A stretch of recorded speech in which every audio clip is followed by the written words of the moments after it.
Naa'bik'iyati Committee of the 24th Navajo Nation Council regular meeting via telecommunications here in Window Rock, Arizona on the Navajo Nation. Today's date is Thursday, June 24th, 2021. Time now is 10:23 a.m. We have a proposed agenda posted, and that's been posted 24 hours in advance.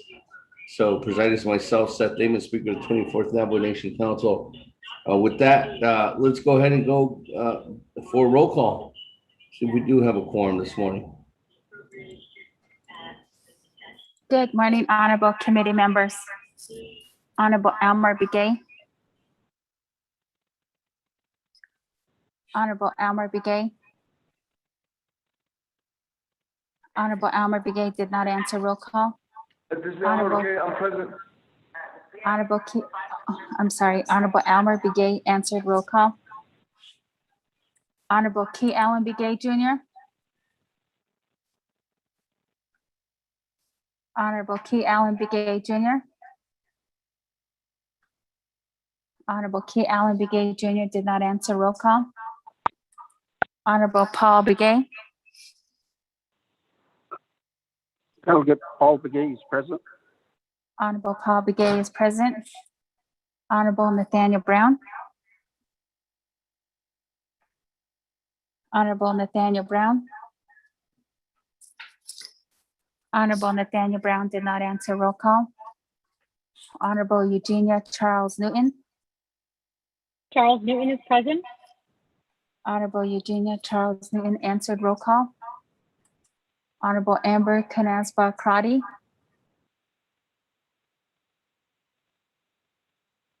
Honorable Amber Canasba Crotty. Honorable Amber Canasba Crotty did not answer roll call. Honorable Speaker Seth Damon.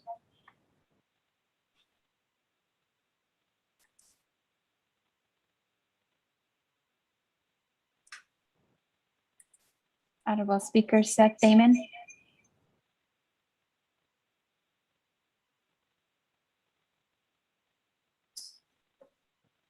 Honorable Speaker Seth Damon did not answer roll call. Honorable Herman M. Daniels Jr. I'm present. Good morning. Honorable Herman M. Daniels Jr. answered roll call. Honorable Mark Freeland. Present. Honorable Mark Freeland answered roll call. Honorable Parnell Halona. Honorable Parnell Halona. Honorable Parnell Halona did not answer roll call. Honorable Jamie Henyo. Honorable Jamie Henyo.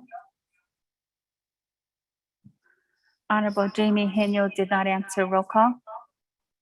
Honorable Vince James. Honorable Vince James. Honorable Vince James did not answer roll call. Honorable Rick Nez. Delegate Rick Nez is present. Honorable Rick Nez answered roll call. Honorable Carl Slater. Delegate Slater present. Honorable Carl Slater answered roll call. Honorable Raymond Smith Jr.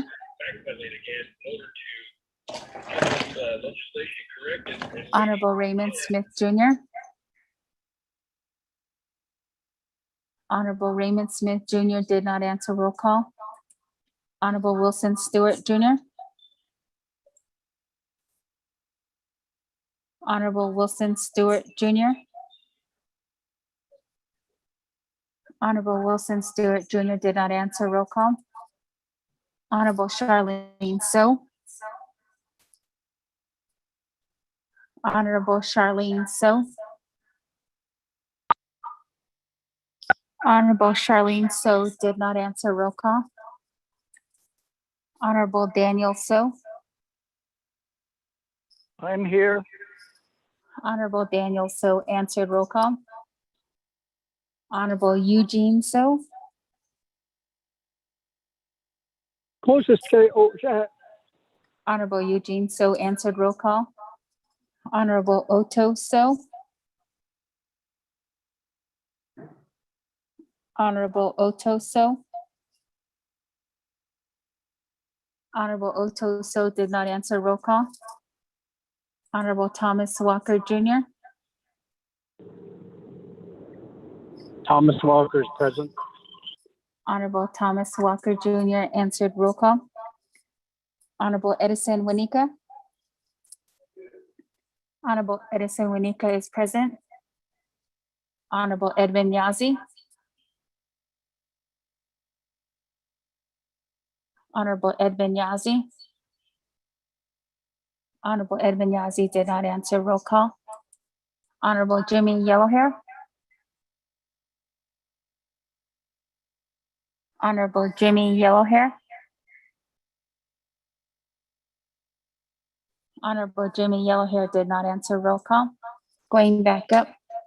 Honorable Key Allen Begay Jr. Honorable Key Allen Begay Jr. Honorable Key Allen Begay Jr. did not answer. Roll call. Honorable Nathaniel Brown. Honorable Nathaniel Brown. Honorable Nathaniel Brown did not answer. Roll call. Honorable Amber Canasba Crotty. Honorable Amber Canasba Crotty. Honorable Amber Canasba Crotty did not answer. Roll call. Honorable Speaker Seth Damon. Present. Honorable Speaker Seth Damon answered. Roll call. Honorable Pernell Halona. Honorable Pernell Halona. Honorable Pernell Halona did not answer. Roll call. Honorable Jamie Henyo. Honorable Jamie Henyo. Honorable Jamie Henyo did not answer. Roll call. Honorable Vince James.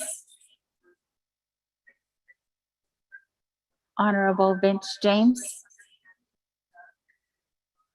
Honorable Vince James did not answer. Roll call. Honorable Raymond Smith Jr.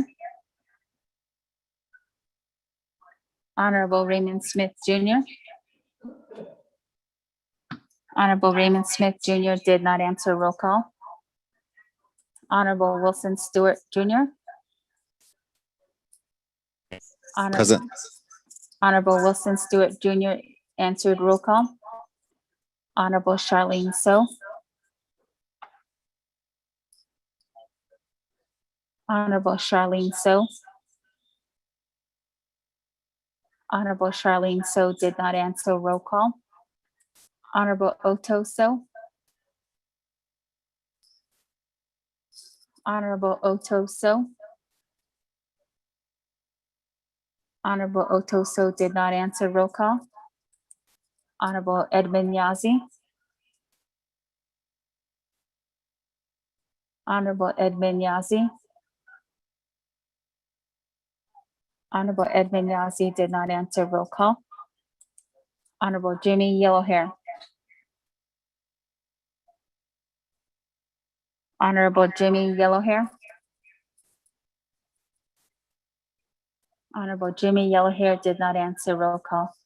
Speaker, you have 13 members present, including yourself. Oh, excuse me. Delegate Yellowhair is present. Honorable Jimmy Yellowhair answered. Roll call. 13 members Thank present. you. I'm sorry, 14 members present.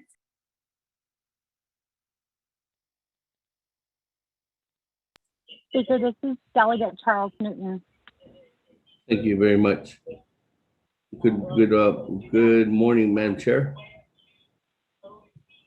Yes, Speaker. I just want to ask you, Speaker, if you could just maybe inform the listeners online, our committee, our colleagues actually, that the Budget and Finance Committee meeting is going on. So some of us are flipping back and forth between the meetings, trying to balance these two meetings out, which is why I think many of the Budget and Finance committee members didn't answer roll call, Speaker. And again, I think it would be good to inform the people who are listening online. Thank you. Thank you, Madam Chair. As I did announce that about 3 times earlier this morning, starting at 10 o'clock, because I'm actually presenting my legislations before them right now. So I did clarify that. So again, thank you, Madam Chair, for that recognition. Honorable Speaker Damon. Yes.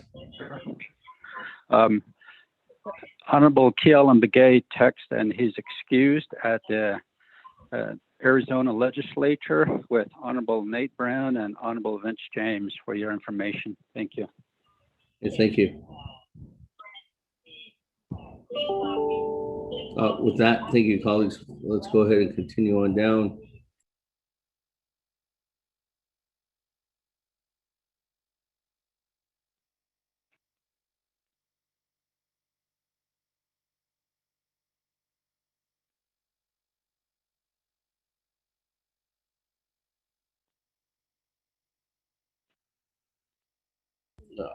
I just want to say thank you to everyone again being on the line. Thank you for us. We are, as Madam Chair, Regina Charles Newton said, indicated, flipping back and forth between a couple of meetings this morning. So please excuse me if you hear another call in the background while I am speaking. Colleagues, let's continue on down. We did have 14 members present with myself and the roll call, and moving on down on an invocation. We had Honorable Otto So do an invocation this morning at the Budget Finance Committee. So we'll go ahead and take that as our invocation. And thank you, Honorable Otto So, for blessing the day and doing so for that. Not only for us, but also for the nation as well. So continuing on down, colleagues, recognizing item number 2 on our agenda, recognizing guests and visiting officials. Is there any recognitions at this time?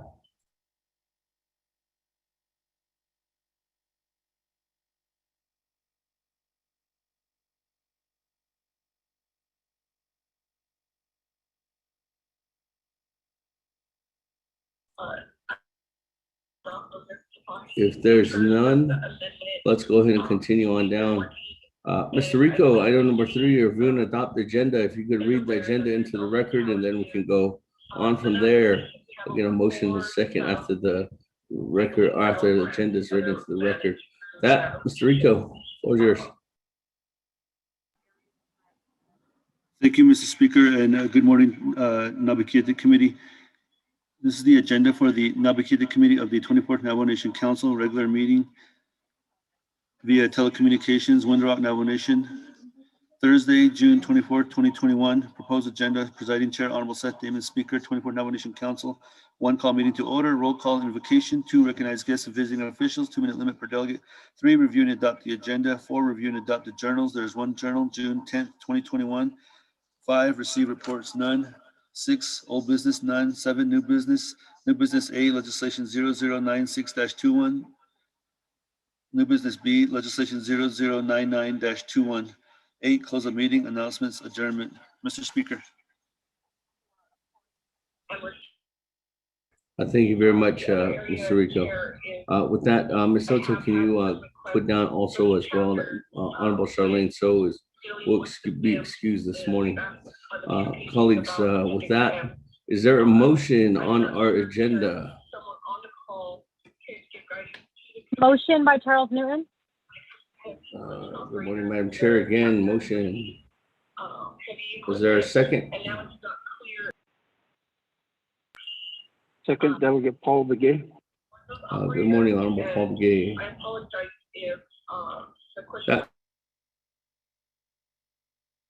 I'll go to the floor at this time. Chairman? Chairman Ness? Thank you, Honorable Speaker Dame, honorable colleagues. I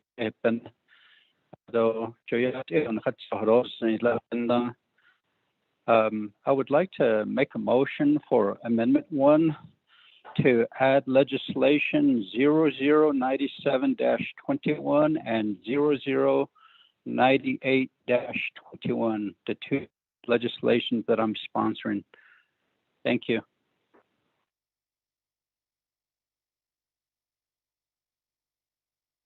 With that, on amendment number one, 0097-21 and 0098-21. Chairman, or actually, Mr. Rico, if we could read into the record the heading for both of those legislations, and then I'll go ahead and ask for a second. Mr. Rico, floor is yours. Mr. Speaker, legislation 0097-21 is not ready for Naa'bik'iyati. We don't have a committee report from RDC. We can add legislation 0098-21. We do have that committee report.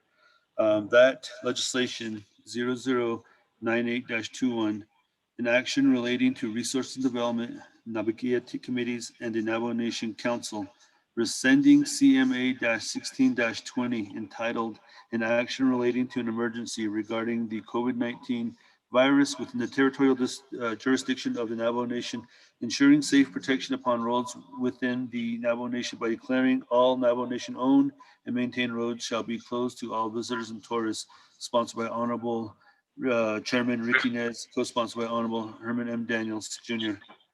Mr. Speaker.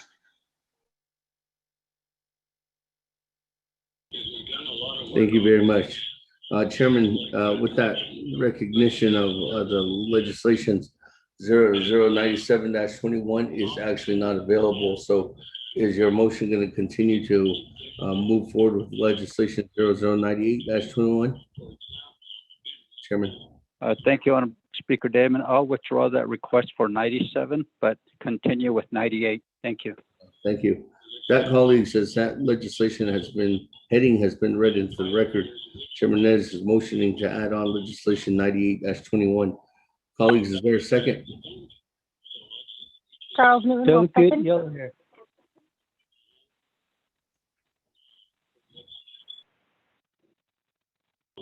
Madam Chair, Charles Lynn, did you say you have a question? No, I said I'll second. Oh, okay, sorry. My ears are going 3 different ways this morning.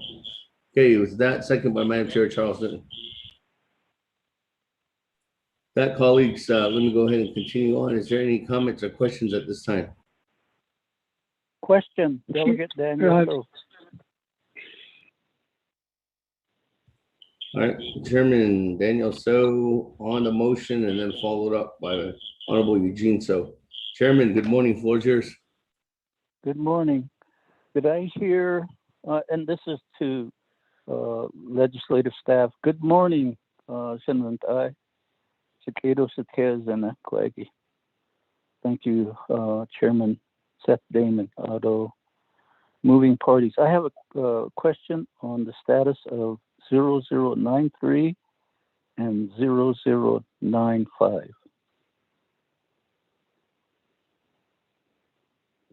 Are they eligible for committee action? Mr. Rico, 93 and 95.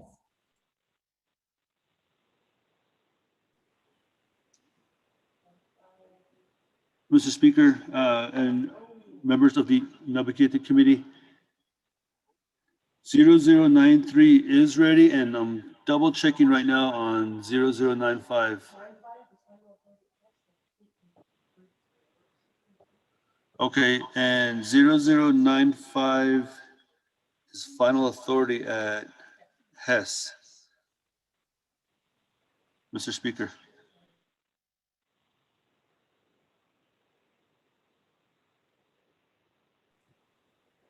Okay, with that, let me go back to Chairman Daniel So. Thank you. 0093.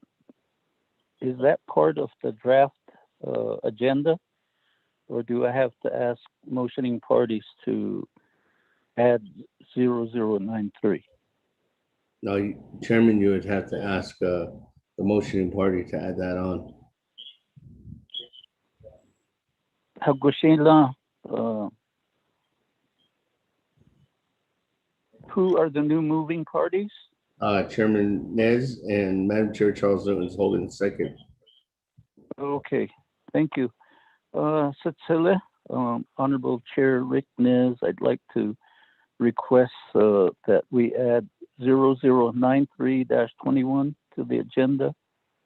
Ado Shieza, Madam Chair Charles Newton, if we could add that, I really appreciate it. Thank you. Thank you, Chairman. With that, Mr. Rico, could you read in 93-21 heading on the legislation? Thank you, Mr. Speaker and members of the Naa'bik'iyati Committee.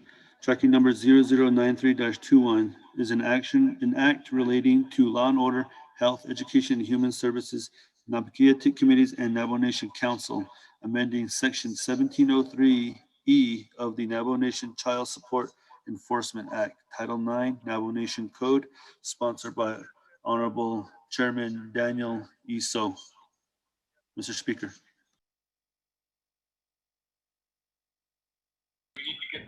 Okay, thank you. With that, Chairman Ricknez, motion to modify or request to modify. Okay, that's fine. We can add legislation 0093-21 to the agenda this morning. Thank you, Chairman. So. All right, that, Madam Chair Charles Newton. Is a second?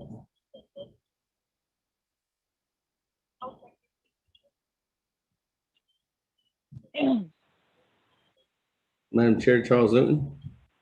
Yes, I'm here. I'm here, Speaker. I'm fine with making that addition. Okay, thank you. That, colleagues, on Amendment 1 as it stands right now, we're adding on legislation 0098-21 and 0093-21. Let me go back to the floor. Honorable Eugene So, floor is yours at this time. Okay. So, please condition, yeah. Sorry, that not the Health Education and Human Service Committee. I think it was Friday, and then Tuesday the being 0094. I was wondering where it got stuck. Hey, that they're ready. I was been asking for it this morning. If it's ready, maybe I can put that on to add on to.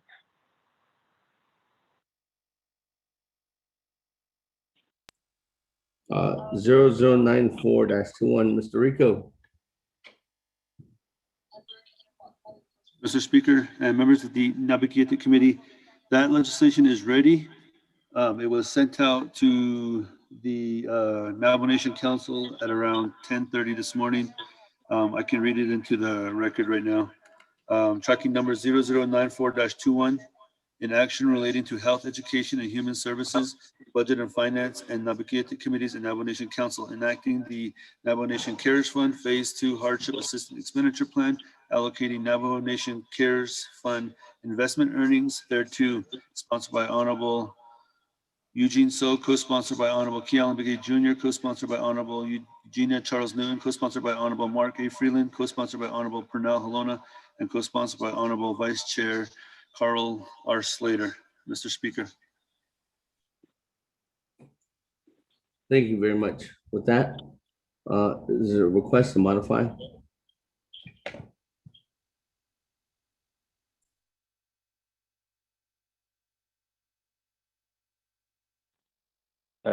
Chairman Damon, Speaker Damon, I would agree to add legislation 0094-21.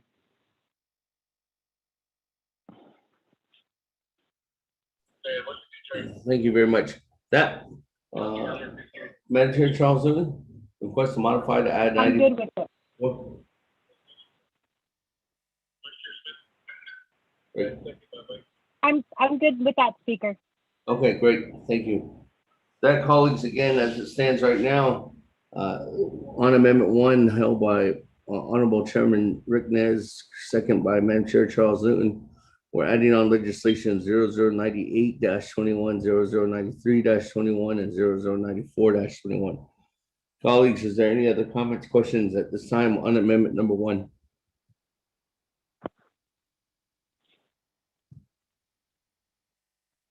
Going twice. Or 3 times. Let's go to the board. On amendment number 1. Honorable Elmer Begay. Honorable Elmer Begay. Honorable Elmer Begay did not vote. Honorable K. Allen Begay Jr. is excused. Honorable Paul Begay. Delegate Paul Begay votes green. Honorable Paul Begay votes green. Honorable Nathaniel Brown is excused. Honorable Eugenia Charles Newton. Charles Newton votes green. Honorable Eugenia Charles Newton votes green. Honorable Amber Canasba Crotty. Honorable Amber Canasba Crotty. Honorable Amber Canasba Crotty did not vote. Honorable Herman M. Daniels Jr. I vote green. Honorable Herman M. Daniels Jr. votes green. Honorable Mark Freeland. Honorable Mark Freeland. Honorable Mark Freeland did not vote. Honorable Pernell Halona. Honorable Pernell Halona. Freeland's green, sorry. I vote green. Honorable Pernell Halona votes green. Honorable Mark Freeland votes green. Honorable Jamie Henyo. Honorable Jamie Henyo. Honorable Jamie Henyo did not vote. Honorable Vince James is excused. Honorable Rick Nez. Rick Nez votes green. Thank you. Honorable Rick Nez votes green. Honorable Carl Slater. Delegate Slater, green. Honorable Carl Slater votes green. Honorable Raymond Smith Jr. Honorable Raymond Smith Jr. Honorable Raymond Smith Jr. did not vote. Honorable Wilson Stewart Jr. Green. Honorable Wilson Stewart Jr. votes green. Honorable Charlene So is excused. Honorable Daniel So. I vote green. Honorable Daniel So votes green. Honorable Eugene So. Vote is over. Honorable Eugene So votes green. Honorable Otto So. I vote green. Honorable Otto So votes green. Honorable Thomas Walker Jr. Thomas Walker votes green. Honorable Thomas Walker Jr. votes green. Honorable Edison Winika. Honorable Edison Winika votes green. Honorable Edmund Yazi. Honorable Edmund Yazi. Honorable Edmund Yazi did not vote. Honorable Jimmy Yellowhair. Delegate Yellowhair votes green. Honorable Jimmy Yellowhair votes green. Going back up. Honorable Elmer Begay. Honorable Elmer Begay. I vote Honorable green. Honorable Elmer Begay votes green. Honorable Amber Canasba Crotty. Honorable Amber Canasba Crotty. Honorable Amber Canasba Crotty did not vote. Honorable Jamie. I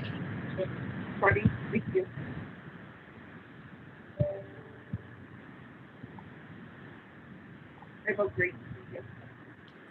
Honorable Amber Canasba Crotty votes green. Honorable Jamie Henyo.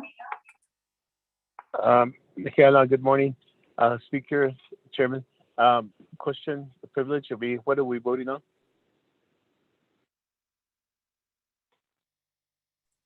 Good morning, Chairman. We are voting on an amendment 1 for the agenda, adding on legislation 98-21, 93-21, 94-21. Okay, Kehalan, Cecilia, for clarifying that. We just got done with our Budget and Finance Committee meeting. So one quick announcement. Vice Chair Smith will be on later. He has to recharge his phone. I vote green on the amendment, just for FYI, Cecilia. Honorable Jamie Henyo votes green. Honorable Raymond Smith Jr. Honorable Raymond Smith Jr. Honorable Raymond Smith Jr. did not vote. Honorable Edmund Yazzie. Honorable Edmund Yazzie. Honorable Edmund Yazzie did not vote. Speaker. I vote green. Honorable Edmund I vote Yazzie green. votes. Honorable Edmund Yazzie votes green. Speaker, we have 18 in favor, 0 opposed, and chair not voting.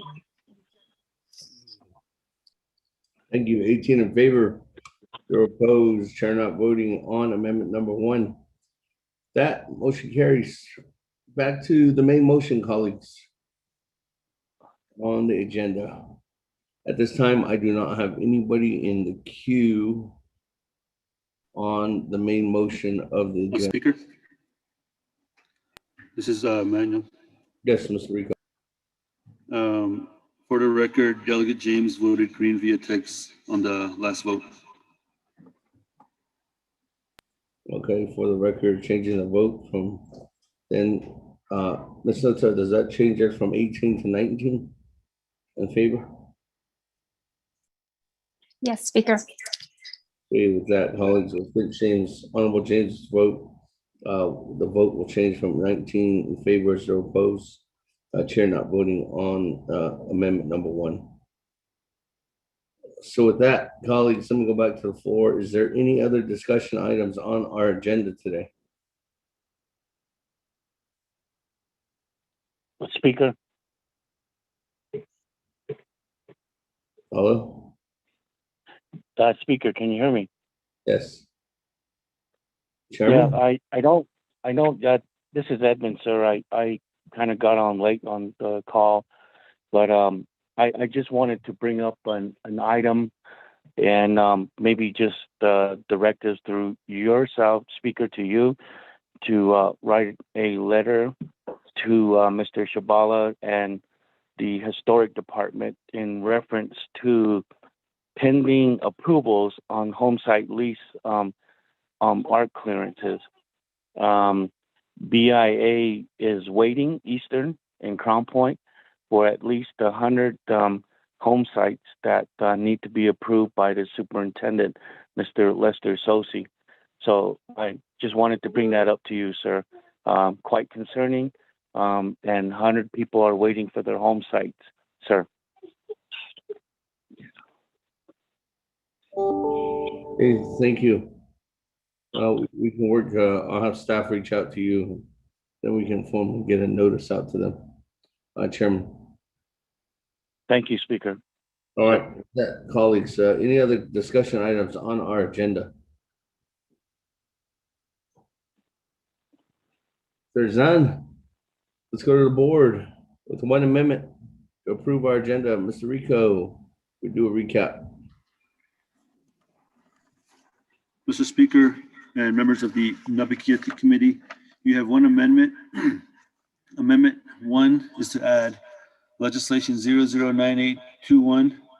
It will be new item C 0093-21, new item D 0094-21, new item E. All those are bound for Navajo Nation Council, Mr. Speaker. All right, with that, colleagues, go to the board. Honorable Elmer Begay. I vote green. Honorable Elmer Begay votes green. Honorable Key Allen Begay Jr. is excused. Honorable Paul Begay. Delegate Paul Begay votes green. Honorable Paul Begay votes green. Honorable Nathaniel Brown is excused. Honorable Eugenia Charles Newton. Charles Newton votes green. Honorable Eugenia Charles Newton votes green. Honorable Amber Canesba Crotty. Delegate Amber Kunisbach Crotty votes green. Thank you. Honorable Amber Canes Bakati votes green. Honorable Herman M. Daniels Jr. Honorable Herman M. Daniels Jr. Honorable Herman M. Daniels Jr. did not vote. Honorable Herman M. Daniels Jr. votes green. Honorable Mark Freeland. Honorable Mark Freeland. Honorable Mark Freeland did not vote. Honorable Purnell Halona. Votes green. Honorable Purnell Halona votes green. Honorable Jamie Henyo. Honorable Jamie Henyo. Honorable Jamie Henyo did not vote. Honorable Vince James.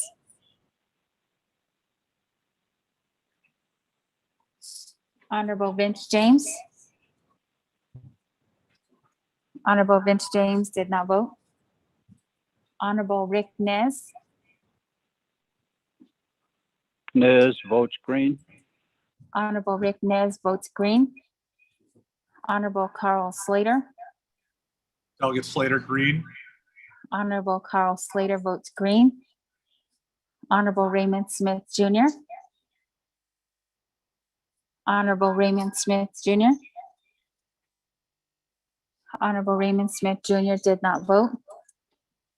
Honorable Wilson Stewart Jr. Honorable Wilson Stewart Jr. votes green via text. Honorable Charlene So is excused. Honorable Daniel So. Honorable Daniel So. Honorable Daniel So did not vote. Honorable Eugene So. Vote is Shahid. Honorable Eugene So votes green. Honorable Otto So. I vote green. Honorable Otto So votes green. Honorable Thomas Walker Jr. Walker votes green. Honorable Thomas Walker Jr. votes green. Honorable Edison Winika. Honorable Edison Winika votes green. Honorable Edmund Yazi. Green. Honorable Edmund Yazi votes green. Honorable Jimmy Yellowhair. Honorable Jimmy Yellowhair. Delegate Yellowhair votes green. Thank you.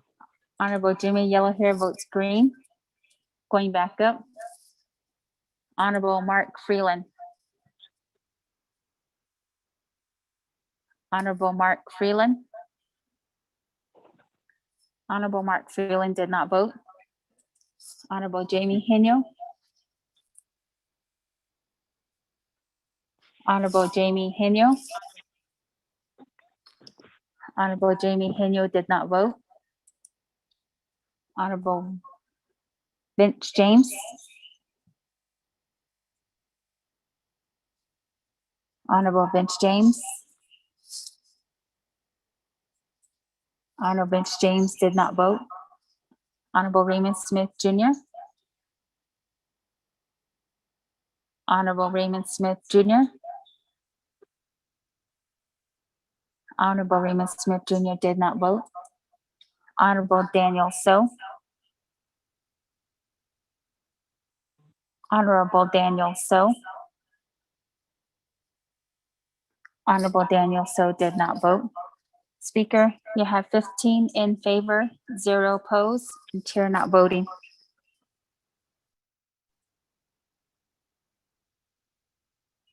Thank you very much. That colleagues, 15 in favor, 0 opposed, chair not voting. We do have an agenda before us. Let's go ahead and continue on down. We do have item number 4, review and adopt the journals. Colleagues, we do have a journal. Was sent out yesterday, correct, Mr. Rico? It was sent out on June 17th at approximately 2:46 p.m. Okay. Even down to the minute.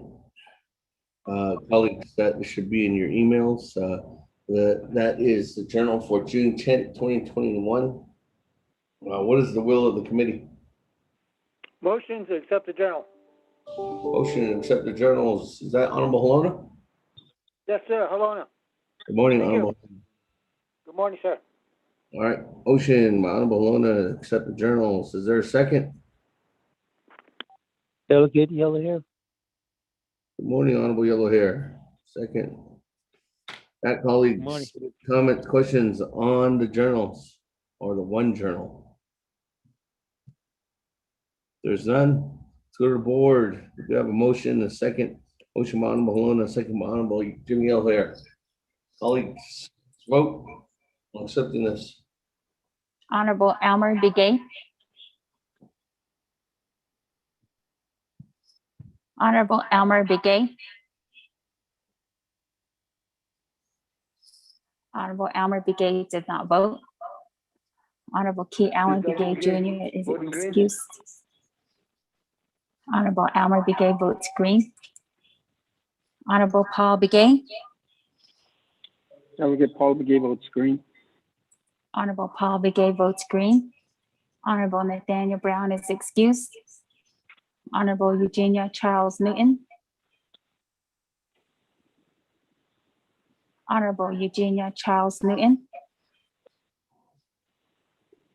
Honorable Eugenia Charles Newton did not vote. Honorable Amber Canesba Crotty. Delegate Amber Canesba Crotty votes green. Thank you. Honorable Amber Canesba Crotty votes green. Honorable Herman M. Daniels Jr. I vote green. Honorable Herman M. Daniels Jr. votes green. Honorable Mark Freeland. Honorable Mark Freeland. Honorable Mark Freeland did not vote. Honorable Pernell Helona. Hello votes green. Honorable Pernell Helona votes green. Honorable Jamie Henyo. Honorable Jamie Henyo. Honorable Jamie Henyo did not vote. Honorable Vince James is excused. Honorable Rick Nez. Delegate Rick Nez votes green. Honorable Rick Nez votes green. Honorable Carl Slater. Delegate Slater, green. Honorable Carl Slater votes green.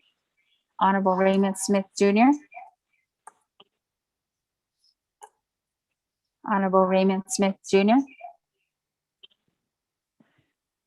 Honorable Raymond Smith Jr. did not vote. Honorable Wilson Stewart Jr. Green. Honorable Wilson Stewart Jr. votes green.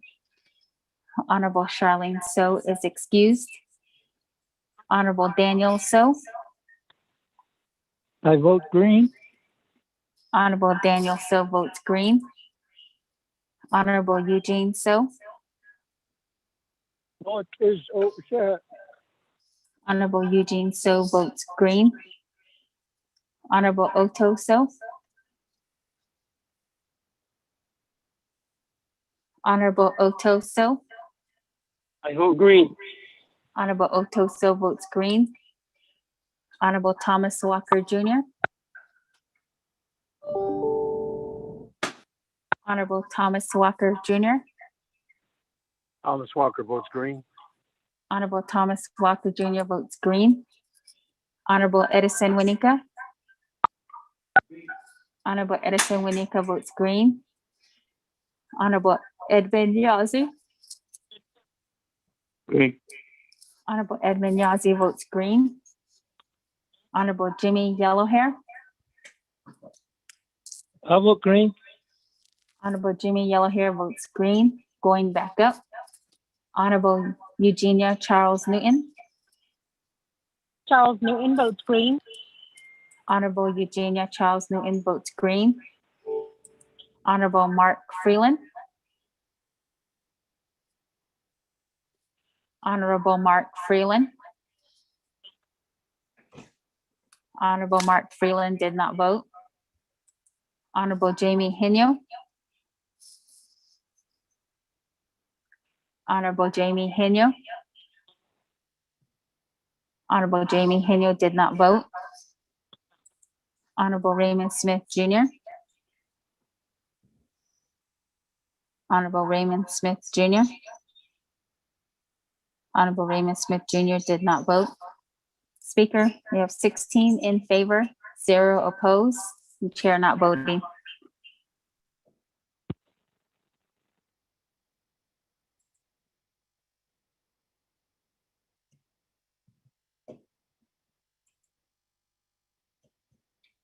Thank you. That 16 in favor, 0 opposed, or not voting. Motion carries. Thank you very much, Ms. Nota. That, colleagues, let's go ahead and continue on down. Do have item number 5, receive reports. We don't have anything under receiving reports today. Item number 6, old business, there's none. Item number 7, new business. Item number 8 under that new business legislation 0096-21. Sponsors, my Honorable Otto So. Mr. Rico, if you could read that into the record.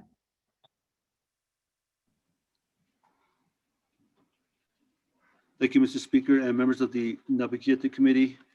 Tracking number 0096-21, an action relating to health education and human services, Naa'bik'iyati and Navajo Nation Council, approving the reinstatement of Desiree Renee Casey as a member of the Navajo Nation, sponsored by Honorable Otto So.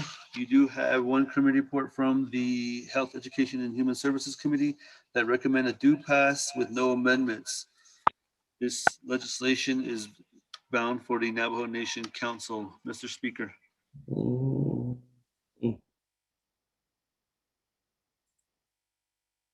Thank you very much. That, colleagues. Motion, Delegate Daniel So. Second, Monica. Motion on legislation 0096-21 by Chairman Daniel So, second by Madam Chair Amber Cry. That, colleagues, is there any comments, questions? Again, this legislation is going to the Navajo Nation Council session. And twice. Well, 3 times. Let's go to board on legislation 0096-21. Honorable Elmer Begay. Honorable Elmer Begay. Honorable Elmer Begay did not vote. Honorable Key Allen Begay Jr. is excused. Honorable Paul Begay. Delegate Paul Begay votes green. Honorable Paul Begay votes green. Honorable Nathaniel Brown is excused. Honorable Eugenia Charles Newton. Charles Newton votes green. Honorable Eugenia Charles Newton votes green. Honorable Amber Canesba Crotty. Delegate Amber Keenan-Squad-Carty votes green. Thank you. Honorable Amber Canesba Crotty votes green. Honorable Herman M. Daniels Jr. Green. Honorable Herman M. Daniels Jr. votes green. Honorable Mark Freeland. Honorable Mark Freeland. Honorable Mark Freeland did not vote. Honorable Pernell Halona.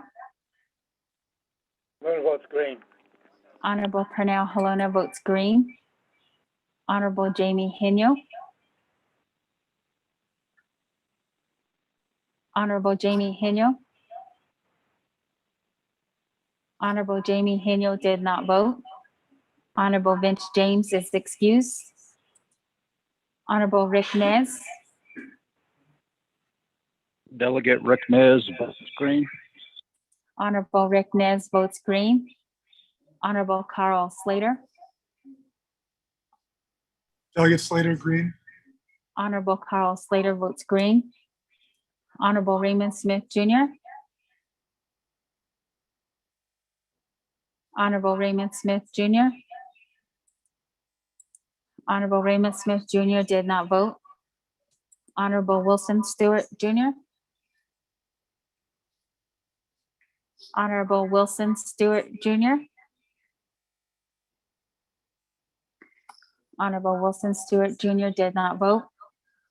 Honorable Charlene So is excused. Honorable Daniel So. Honorable green. Honorable Daniel So votes green. Honorable Eugene So. Vote Honorable- so, Honorable Eugene So votes green. Honorable Oto So. I vote green. Honorable Oto So votes green. Honorable Thomas Walker Jr. Thomas Walker votes green. Honorable Thomas Walker Jr. votes green. Honorable Edison Winika. Honorable Edison Winika votes green. Honorable Edmund Yazi. Green. Honorable Edmund Yazi votes green. Honorable Jimmy Yellowhair. Delegate Yellowhair votes green. Honorable Jimmy Yellowhair votes green. Going back up. Honorable Elmer Begay. Honorable Elmer Begay. Honorable Elmer Begay did not vote. Honorable Mark Freeland. Honorable Mark Freeland. Honorable Mark Freeland did not vote. Freeland votes green, Honorable sorry. Jamie Henyo. Honorable Mark Freeland votes green. Honorable Jamie Henyo. Honorable Jamie Henyo. Honorable Jamie Henyo did not vote. Honorable Raymond Smith Jr. Honorable Raymond Smith Jr. Honorable Raymond Smith Jr. did not vote. Honorable Wilson Stewart Jr. Green. Honorable Wilson Stewart Jr. votes green. Speaker, is 16 in favor, 0 opposed, and chair not voting.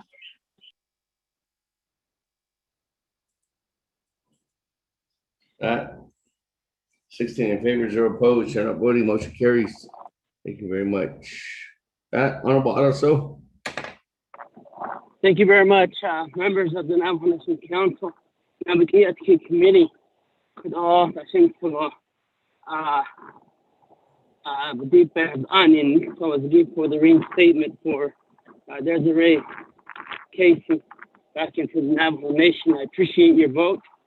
And I just would like to ask that we give her some time to introduce herself. And Desiree, if you're on the line, let me allow you some time to speak. Press *6 and introduce yourself and what you do as your profession on the Navajo Nation. Desiree. Okay. Hi, this is Desiree Casey. My name is Desiree Casey. I am from Tuba City. My clans are Sinajini, and I'm born for Tachini. I would really appreciate it if I'm given the opportunity to re-enroll with the Navajo tribe. Currently, I'm not enrolled with anybody at the moment, but I feel like I am Dene first before San Juan Southern Paiute tribes. So I'm not sure what else to say, but thank you for letting me speak. Thank you, Okay, thank you very much, Desiree, for that introduction. And I think I'm not the healthcare professional worker, and the engineer the show. oh hayud na I think to adjournment ka nan ho ko ide ya ho edo kaya shunan do be ke no ka gido do na bitin benign ni to the Navajo Nation Council. I appreciate it. Thank you very much, Speaker, for this time. Thank you. Oh, thank you. Thank you very much, Ms. Casey. You will have time before the Navajo Nation Council to present your legislation and also to speak on that. When that time comes, you will be notified not only by a sponsor, but also by the Office of Legislative Services. So with that, colleagues, let's continue on down. Item number B, under new business, legislation 0099-1.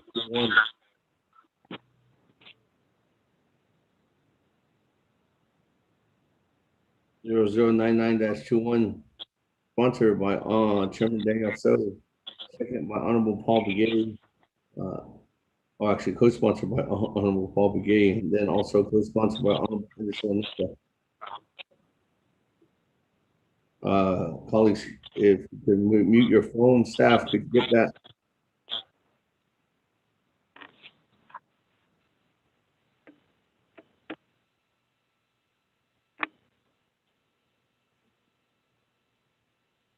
Thank you. That, moving on down, Mr. Rico, if you could read the legislation 99-21 into the record, we can go from there. Chat. Mr. Speaker, members of the Naa'bik'iyati Committee, tracking number 0099-21, an action relating to the Naa'bik'iyati Committee and authorizing and designating the Office of Navajo Nation Human Rights Commission to represent the Navajo Nation in the 2021 to 2022 congressional and state redistricting activities and recommending redistricting plans. Naa'bik'iyati is final authority per Navajo Nation Council Standing Committee Rules of Order, Rule 9. Legislation has been read into the record by electronic voice recording. Mr. Speaker. Motion, Delegate Rick Nez. Thank you very much. Good. Motion by Chairman Nez. There second? Second by Yellow Hair. Second by Honorable Jimmy Yellowhair. All right, colleagues, is there any comments, questions on legislation 0099-21?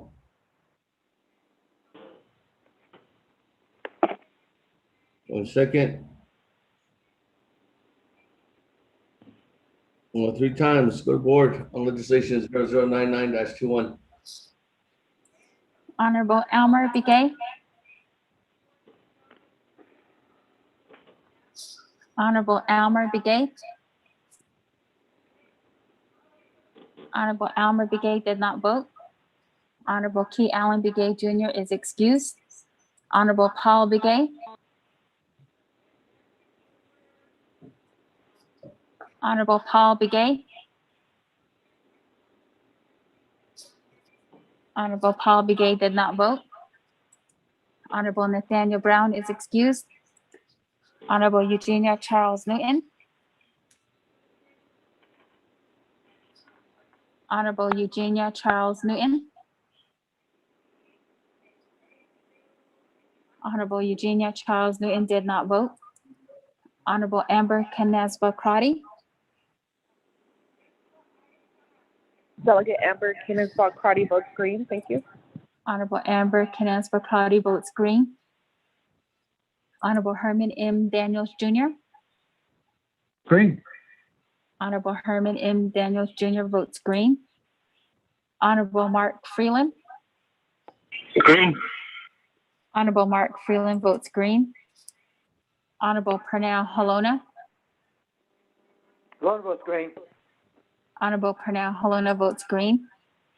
Honorable Jamie Hino. Hino votes green. Honorable Jamie Hino votes green. Honorable Vince James is excused. Honorable Rick Nez. Delegate Rick Nez votes green. Honorable Rick Nez votes green. Honorable Carl Slater. Delegate Slater, green. Honorable Carl Slater votes green. Honorable Raymond Smith Jr. Honorable Raymond Smith Jr. Honorable Raymond Smith Jr. did not vote. Honorable Wilson Stewart Jr. Green. Honorable Wilson Stewart Jr. votes green. Honorable Charlene So is excused. Honorable Daniel So. I vote green. Honorable Daniel So votes green. Honorable Eugene So. Vote is out. Honorable Eugene So votes green. Honorable Oto So. I vote green. Honorable Oto So votes green. Honorable Thomas Walker Jr. Honorable Thomas Walker Jr. Honorable Thomas Walker Jr. did not vote. Honorable Edison Winika. Honorable Edison Winika votes green. Honorable Edmund Yazi. Green. Honorable Edmund Yazi votes green. Honorable Jimmy Yellowhair. I vote green. Honorable Jimmy Yellowhair votes green. Going back up. Honorable Elmer Begay. Honorable Elmer Begay. Honorable Elmer Begay did not vote. Honorable Paul Begay. Delegate Paul Begay votes green. Honorable Paul Begay votes green. Honorable Eugenia Charles Newton. Honorable Eugenia Charles Newton. Honorable Eugenia Charles Newton did not vote. Honorable Raymond Smith Jr. Honorable Raymond Smith Jr. Honorable Raymond Smith Jr. did not vote. Honorable Thomas Walker Jr. Thomas Walker votes green. Honorable Thomas Walker Jr. votes green. Speaker, you have 16 in favor, 0 opposed, and chair not voting.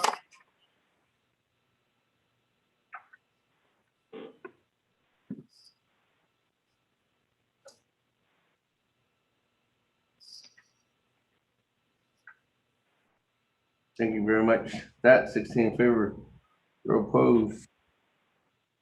Motion carries on legislation 0099-21. Moving on down. Item number C, legislation 0098-21. Mr. Rico, if you're to read legislation 0098-21 into the record. Mr. Speaker, members of the Naa'bik'iyati Committee, tracking number 0098-21, an action relating to resource and development, Naa'bik'iyati Committees and Navajo Nation Council, rescinding CMA-16-20 entitled, an action relating to an emergency regarding the COVID-19 virus within the territorial jurisdiction of the Navajo Nation, ensuring safe protection upon roads within the Navajo Nation by declaring all Navajo Nation owned and maintained roads shall be closed to all visitors and tourists, sponsored by Honorable Chairman Ricky Nez, co-sponsored by Honorable Herman M. Daniels Jr. We do have committee reports from the Development Committee.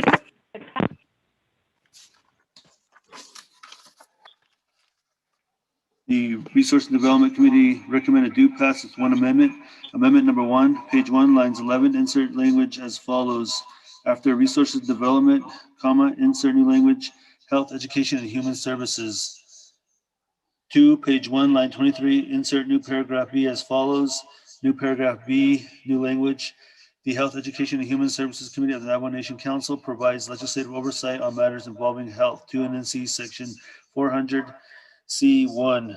3, renumber letters succeeding paragraph sections and exhibits accordingly. If necessary, this amendment shall supersede inconsistent language contained in any other committee amendment which shall be conformed to the intent or language of this amendment. The Office of Legislative Services, with notice to the sponsor of the legislation, is hereby authorized to make necessary grammatical changes. There is also a memorandum from Speaker Damon to the Chairman Daniel So of the Health, Education, and Human Services Committee, Chief Legislative Counsel Dana Barbara, and myself, Manuel Rico, indicating that this legislation will add the Health, Education, and Human Services Committee to the committee listing.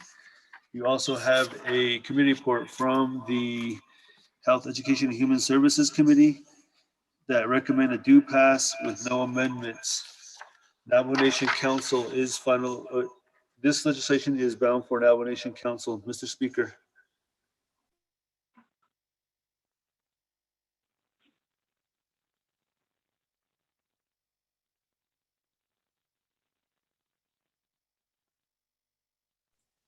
Thank you very much. Again, colleagues, legislation 0098-21 continues on to Navajo Nation Council. Sponsor, Chairman Nez.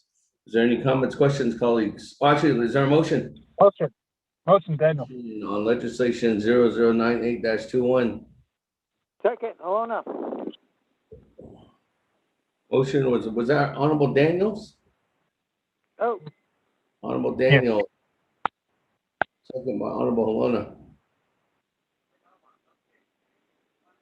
Colleagues, any comments, questions? Delegate Paul Begay. Honorable Paul Begay with that.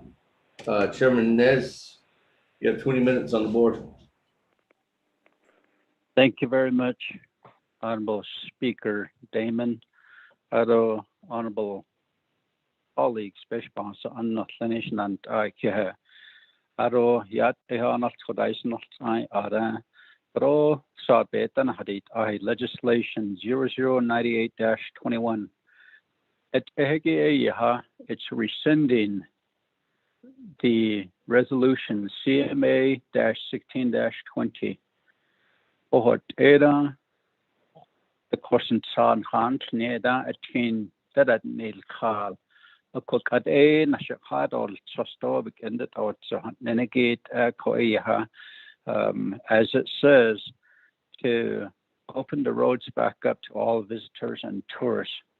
A koeha de katnikidane, but all attend a kidet and a slito, like Ashida Nishiki, Kurua, Condit Activichan, the door net and the rated or a tourist and the Neko visitors though. 8 and once ago I have a seat at council.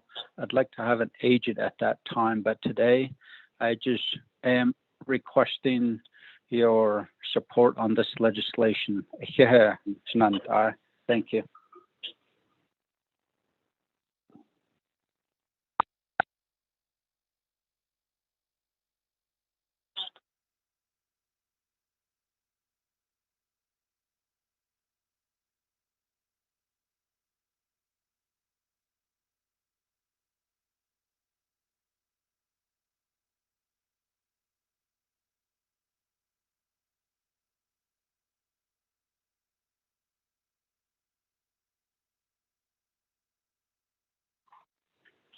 Did you all hear me, Speaker Damon? Oh, we can hear Thank you.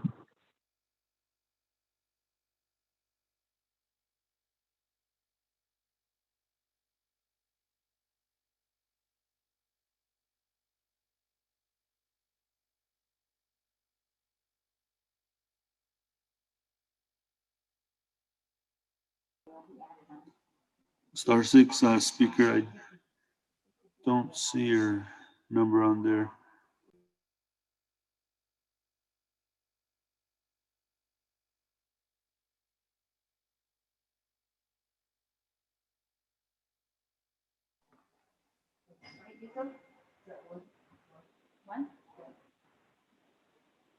Members of the Naa'bik'iyati committee, can we get a pro tem until Speaker gets back on?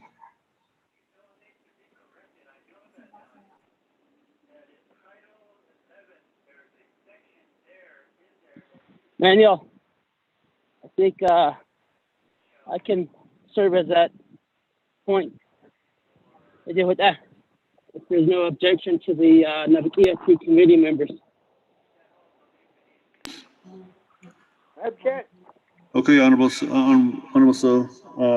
I believe Chairman Rignes is complete, and I believe Honorable Paul Begay had a question, and Jamil here. Okay, thank you very much. Members of the Naa'bik'iyati committee, aron the audition and Chairman Rick Nez, you have presented to the council. With that, we have one question. A member of the body has requested to ask some questions pertaining to this legislation. So therefore, I'm going to turn the floor over to Honorable Paul Begay. Sinanda, you have the floor. Okay, thank you, Pro Tem Chair, Honorable Delegate Otto. Thank you also to the sponsor of this legislation, 0098-21, my brother, Honorable Delegate Ricky Nez. I wholeheartedly support this resolution, this legislation. The one thing that I wanted to make sure is that I had a legislation which is vetoed by the president, and that legislation asks to have the business areas reopened. Lake Powell Navajo Nation Park, the Monument Valley Navajo Nation Park, and some other areas, and that was vetoed. I know that there was a press release that went out saying that the code will be yellow and that the parks will be open at 50%. But I want to make sure that it specifically says that the businesses will be open, will be reopened. That includes the Lake Powell Navajo Nation Park, Monument Valley Navajo Nation Park. I wanted to address in writing that will tell, that will say officially that these parks and these businesses will be open. I have sent an amendment to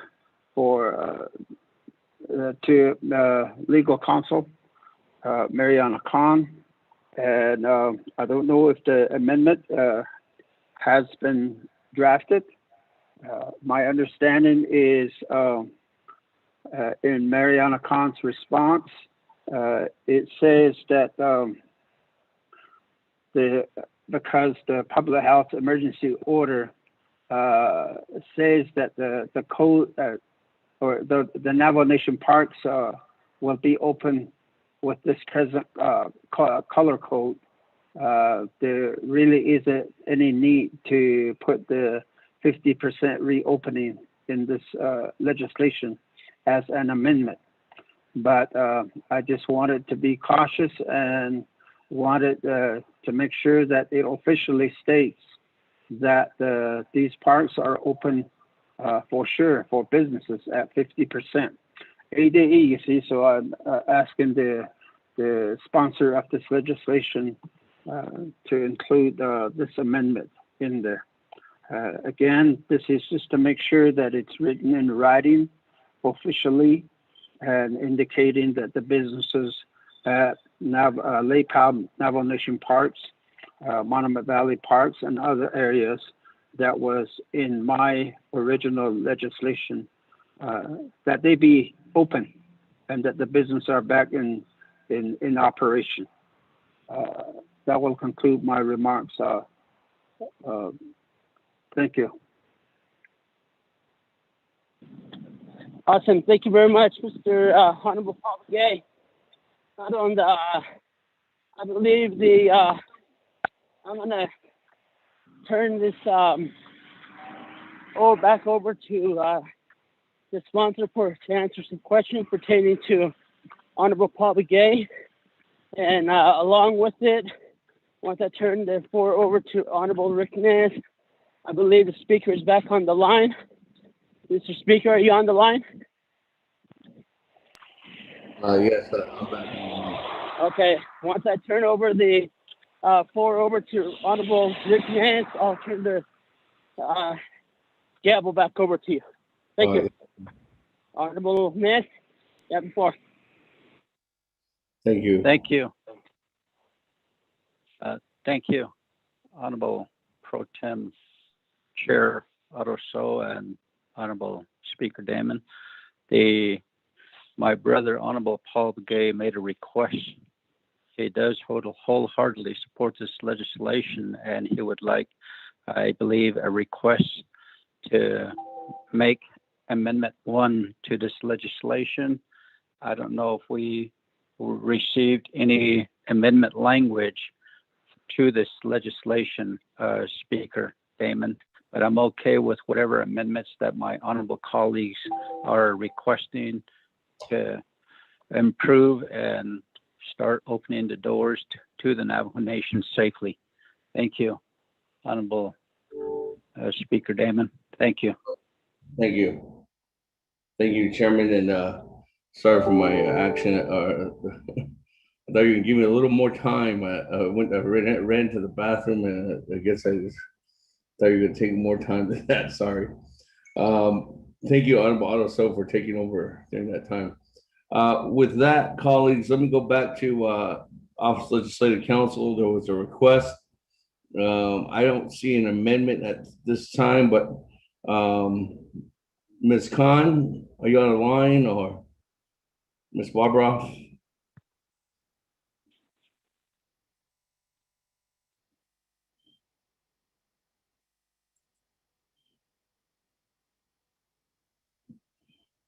Ms. Khan?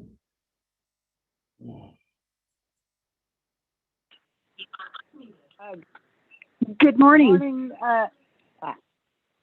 Go ahead, Mariana. Okay. Good morning, Honorable. This is Mariana Khan, Office of Legislative Council. I'm sorry, I just took a minute to understand what was going on, and I'm glad to be on the phone call with you. I heard Delegate Paul Begay's question, and if I have this correct, he is concerned that with the businesses being able to open in the parks, and whether they can operate within the parks. With regard to businesses in the parks, the Public Health Order, Navajo Department of Health, Public Health Order number 2021-01 speaks to the opening at yellow status. And with regard to the yellow status, it allows 50% maximum occupancy allowed for, and this is interesting, most businesses. And the other language within this public health order that references businesses is on page 2 of the order. Page 2 of the order refers, page 2, paragraph D. The second to the last sentence says, tour businesses must follow the HCOC reopening guidelines for tour businesses. And on page 1 of that same emergency order on paragraph 1, it states that the Navajo Nation reopening plan is declared binding on all businesses on the Navajo Nation, and the reopening plan is available at, and it gives a link to the reopening plans. And that would, from my reading, would appear to apply to any businesses operating or wishing to operate within the parks. Let's see. There is a particular exclusion on page 2 of 3, paragraph F, that specifically says what is currently not allowed in the yellow phase, and that says youth programs and such. There is no mention of businesses operating within the parks. So it would appear that the businesses operating within the parks are not excluded, but must follow the Navajo Nation reopening plan and to follow the online paperwork that is to be submitted, and I assume that is to the Division of Economic Development. Mr. Pro Tem Chair, that's the most I can glean with regard to the operation of businesses within the parks. Thank you. Thank you very much. So, Ms. Khan, I guess in conclusion, you're stating that in rescinding the legislation the way it stands, there's no need to have further amendments. Mr. Speaker, that is my reading of Public Health Order number 2021-011. And being that this legislation will go on to the Navajo Nation Council, if I will ask the other attorneys in my office and ask the Department of Justice if my understanding of how I have described this public health order yellow status for businesses is there also their understanding that the businesses can operate at 50% within the parks, but they are to follow the Navajo Nation reopening plan. That is a requirement. Mr. Speaker, that is those are my comments on this question. Thank you. Thank you very much. With that, let me go ahead and go back to the floor then. Honorable Paul Begay, your response to your question. Did you have a follow-up, Honorable Begay? Thank you. Yes, Speaker, I do have a follow-up. Go ahead, floor is yours. Thank you, Speaker, colleagues, and Ms. Khan for your explanation on this. I believe at this time I will allow the legal counsel to research more. My main concern is that the business will still not be allowed to reopen unless it specifically, and there's no other more official way to do it than through a legislation. So I would like to get it into a legislative form. That's why I'm pursuing this amendment. I wanted to see in writing that the businesses, Lake Powell, Navajo Nation Parks, Monument Valley, Navajo Nation Parks, and other areas can operate. Businesses can operate again at 50%, and I wanted to see it officially in writing in legislative form. So I guess I can allow the legal counsel to get more details on it, and that being the case, I will go ahead and withdraw my request for amendment, and we'll readdress it at the council session tomorrow. Thank you.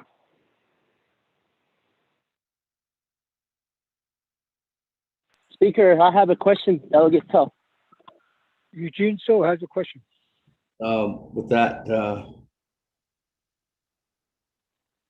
Honorable Otto So, and then Honorable Eugene So. Honorable Otto So, floor is yours. Oh, yeah. Kudo, Sunan, Kudo, Hadin Anigido, Adeda, Sunan Ashache, Honorable Rick Nays, and your co-sponsors who brought this legislation to this very body of the Navajo Nation legislative process. Tahoe Jishokate, they have only not the sauce. So they ne alcohol, see there concentrate had ne on pub gay. Ni needed ne. Yeah, in that the Kaigi the Apik in that Siliki. Yeah, sad.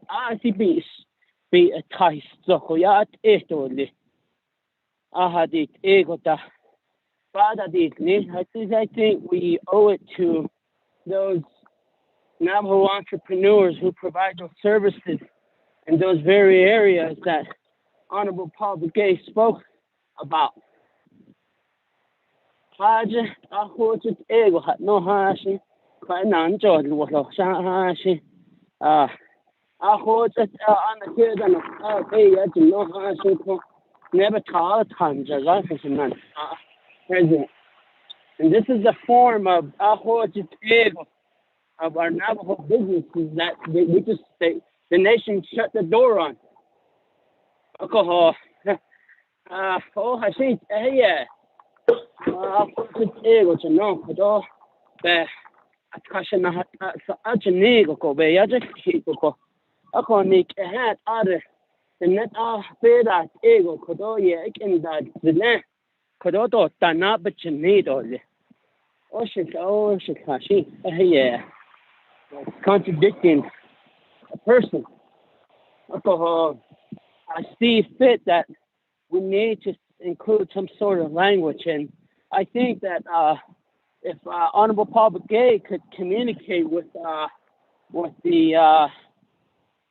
Ms. Khan to find language that we could insert into this legislation, and maybe after you think those comments, maybe we could, or questions, we can take a recess for about 40 minutes or so to get that amendment in process, because our business owners out there are hurting. Alcohol, they're the ones that are trying to make ends meet. They're the ones that are trying to meet payroll. They're trying to pay whatever fees that they have to pay in order to conduct business. Alcohol, what ego go be nash. Alcohol, I had it out of Kaji session and Kichi, Kajoya holding those Navajo businesses down in that area. Look at Canyon de Shea, the tour company. No, 2 days ago, we had a law and order public hearing in that vicinity in Chindi Agency, and I had time to drive down to Thunderbird Lodge, and I drove around and saw the tour companies that are just they're just idling. Alcohol. I see alcohol. So then I had it ego the adjournment. But it's not a day in alcohol. Just on the high, I did no, we help you guys. No, none are they. None you're not shit or It's about time that we stop the talking and we just do the motion and address this issue. We understand that the president has has vetoed Honorable Paul Begay's legislation, and those were designed to help Navajo business. The Navajo Nation Council is trying to address these issues, but I see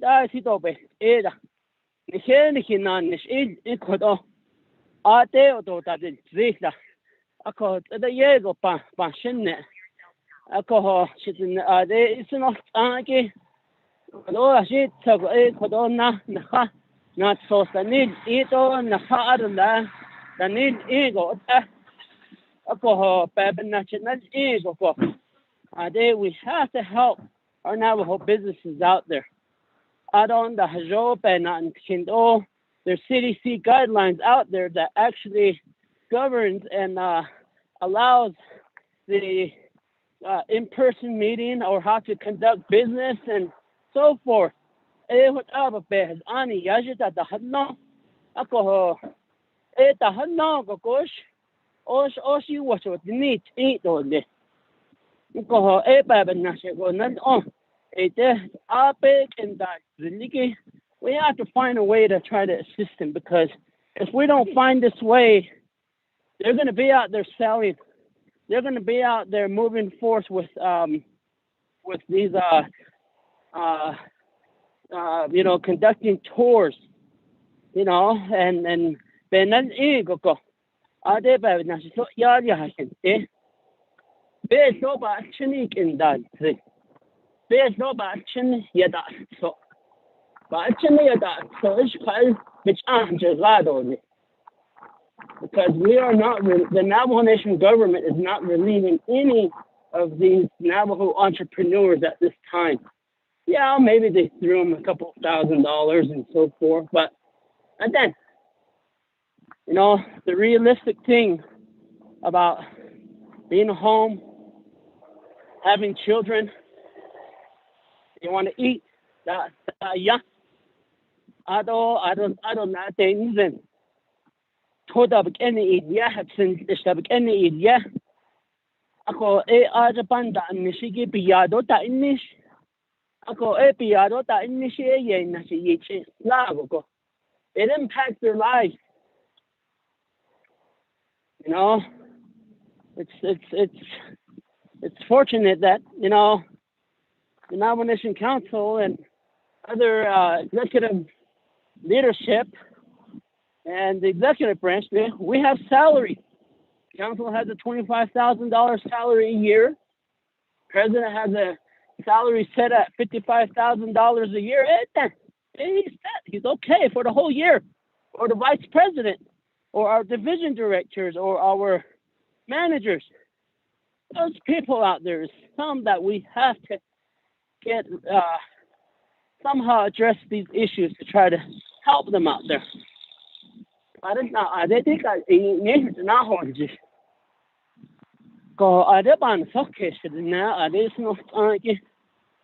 we the council is trying to help our entrepreneurs out there, but I see it's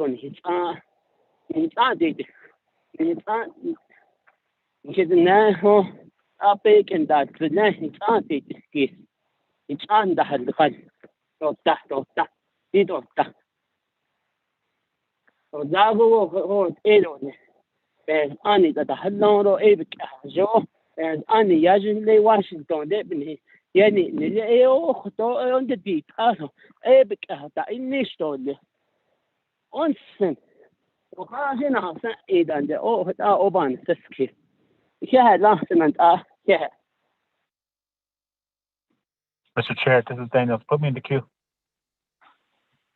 Thank you. Chair. Before I go to let me see who I have in the queue.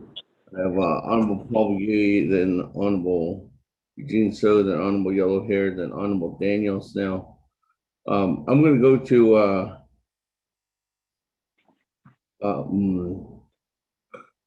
oh shoot, sorry. I mean auto so there.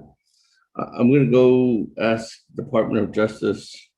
Is anyone on from the Department of Justice at this time?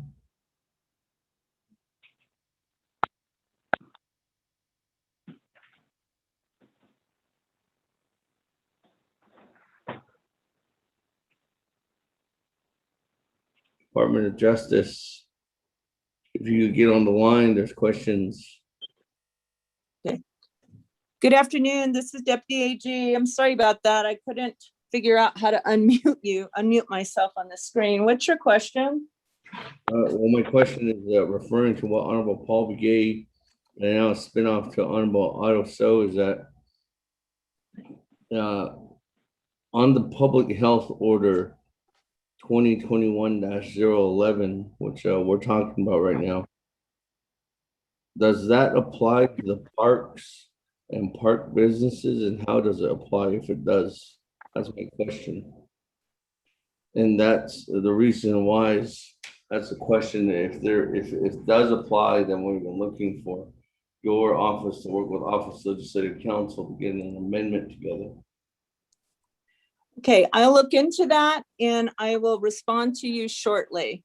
Okay, thank you. Thank you. Thank you. Moving on down, Honorable Eugene So, and I think I heard some Honorable Charlene So, is that you? Yes, Chair. I just wanted to state that I'm on the call for the record as of 11:50. Okay, great. Welcome. With that, Honorable Eugene So, floor is yours. Mr. Chair, my question is to the Legislative Council. Regards to the legislation before us, the question that's motion and a second. It's really relating to reopening and rescinding. If you're going to rescind, does that mean you can put amendments on it or just rescind that legislation? I believe that's what we're doing, just rescinding it. Not to add on, and I don't know if we do have authority to the rescinding legislation to put amendments on it.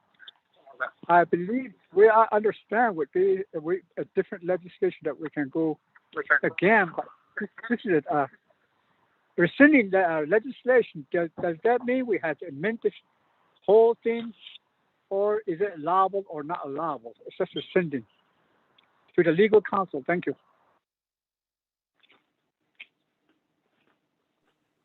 Go back to Office Legislative Council.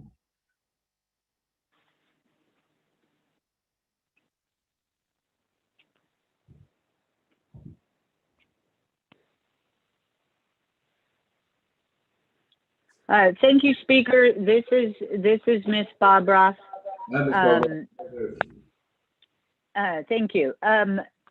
So, as far as Delegate So's question, you are rescinding the legislation. That's the main purpose of the legislation. If you stay consistent with that purpose,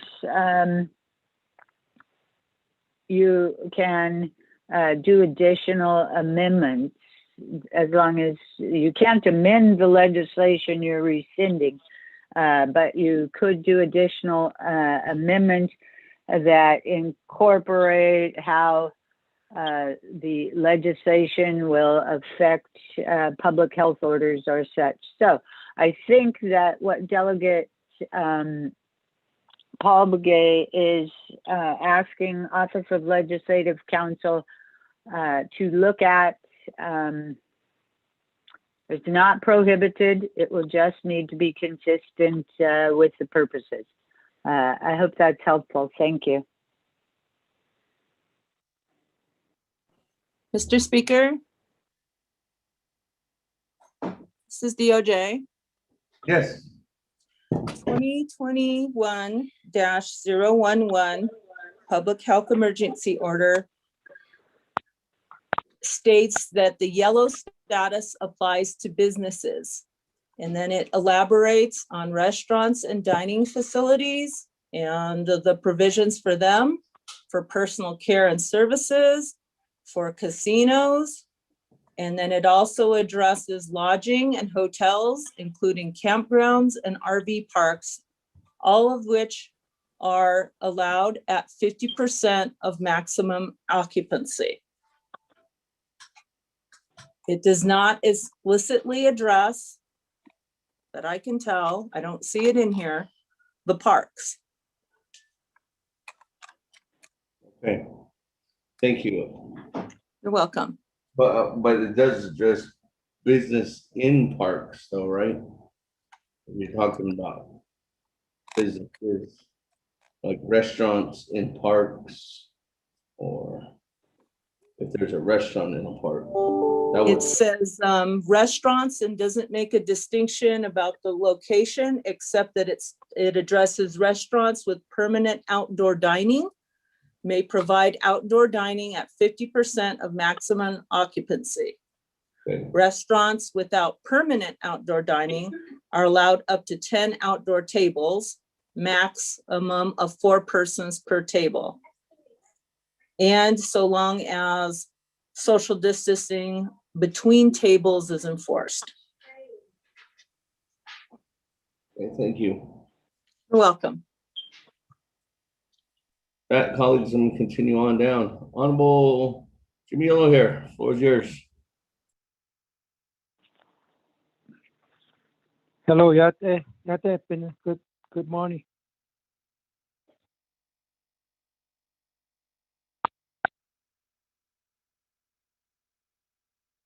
Yate, good morning. I just, the way I understand is that this legislation is pretty well clarified by DOJ. And then Honorable Paul Begay, he added to this explanation. I thought that was clear to add on to this legislation. So what the job has any beats of any on it. It's just my concern to the chair to Senate 24 councilman.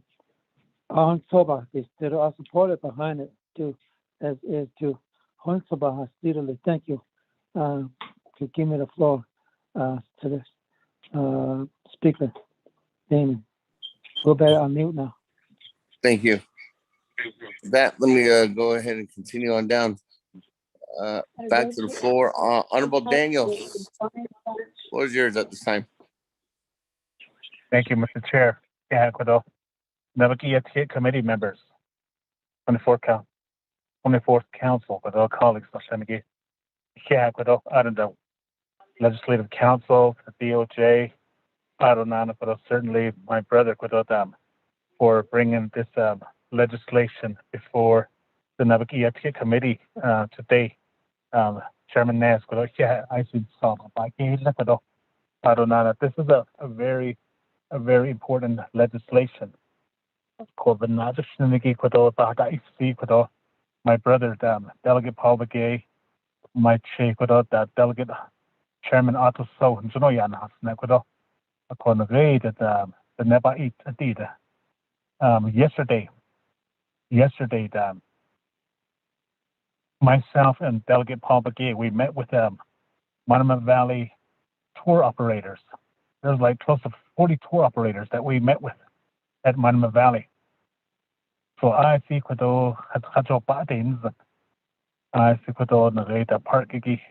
parks again teeny on that on next short I yan sakis. I see yan the oka. I don't know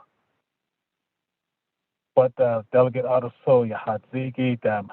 I knew what at them. These tour operators.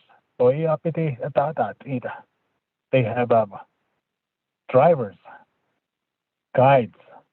I don't know, but not that. Shouldn't have long that so I don't know Pandan, Shiki. I don't know, shouldn't not have some so kid. Honza, Angida, what did so that we couldn't hit that. So I see could all the Adi tomorrow, that special session. Nationality, Nishkodo. They rescinded Kodona. The way that what aid out without legislation. They last it like rescind and don't make so without that, this will really help our Navajo businesses, small businesses at our local level. Like here in Monument Valley, Antelope Canyon, Little Colorado River Gorge, Four Corners, tribal parks. We have vendors. Along the roadside vendors. I see I see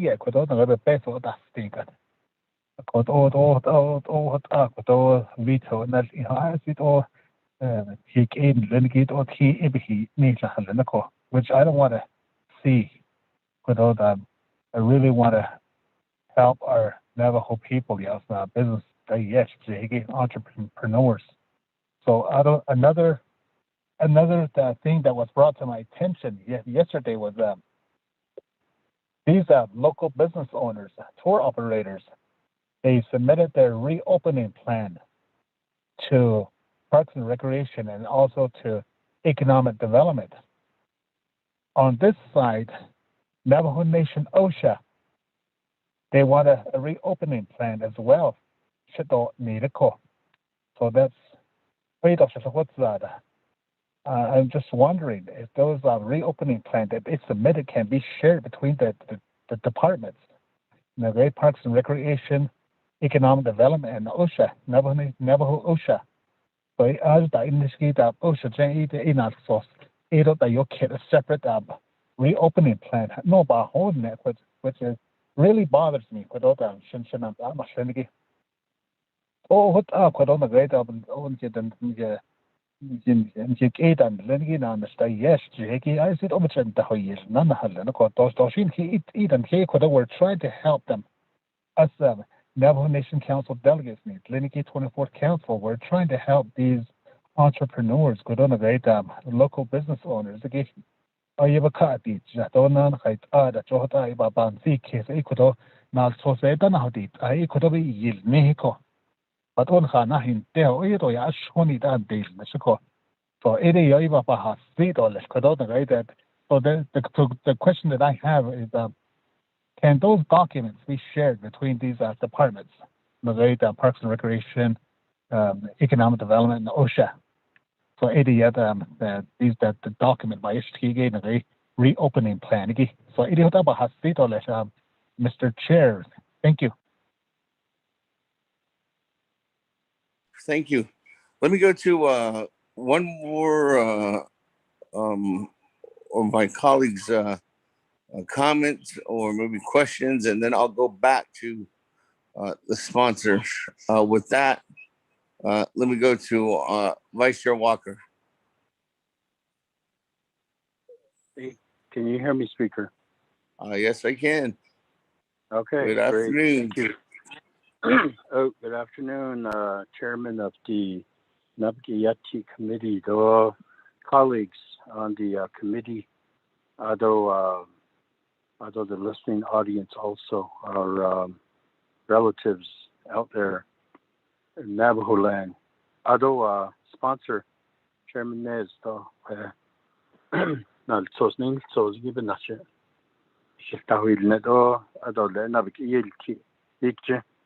I want to speak in favor of the legislation that's before us today, although also to encourage my colleagues to vote in favor.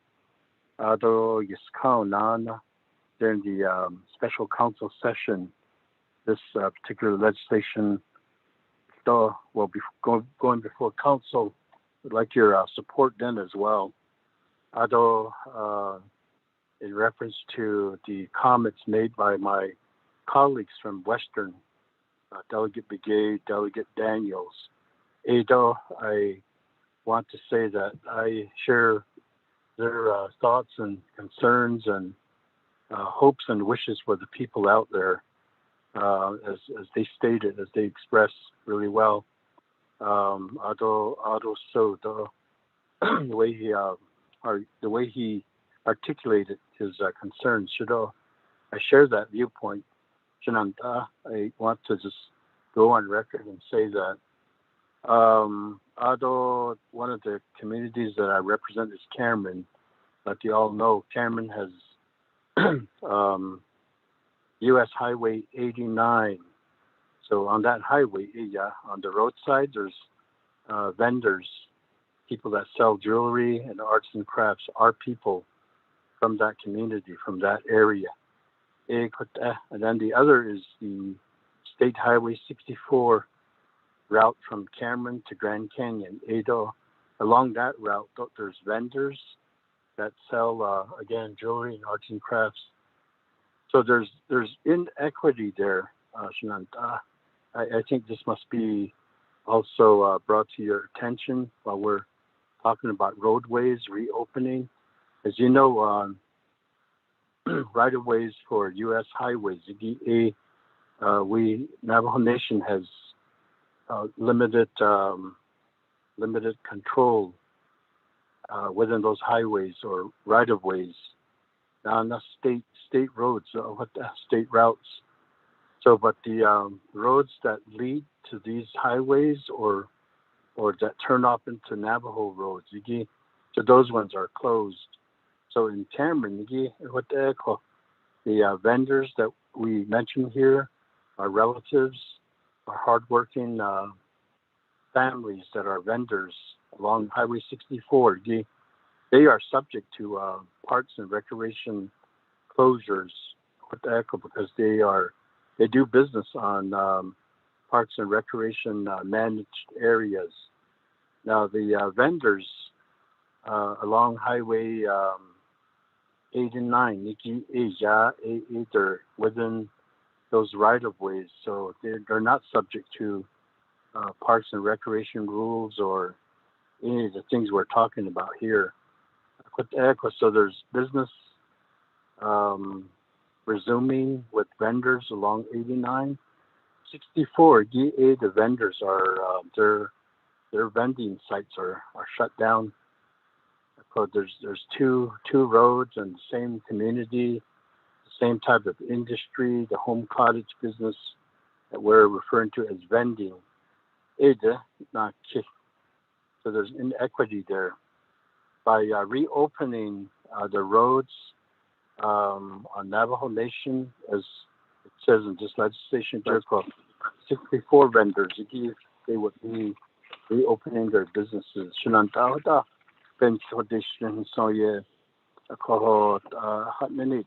here for the people, advocating for their well-being, their welfare, and then their economic interests, protecting as well as promoting their interests. That's what this is. I'll encourage your vote and support.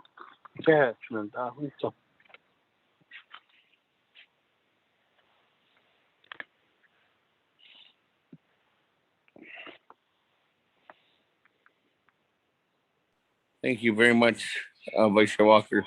Let me go back to the sponsor of legislation. Any formal response? Thank you very much, Honorable Speaker Damon, my honorable colleagues. You guys have a heart, and I appreciate your statements.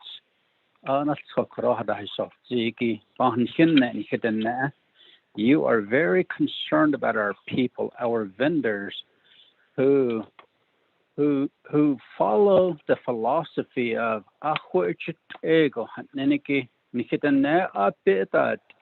they do their crafts and their business people, entrepreneurs. They're tired of being trampled on by all this veto business. This veto business, as far as our people trying to make a living, should not even be vetoed.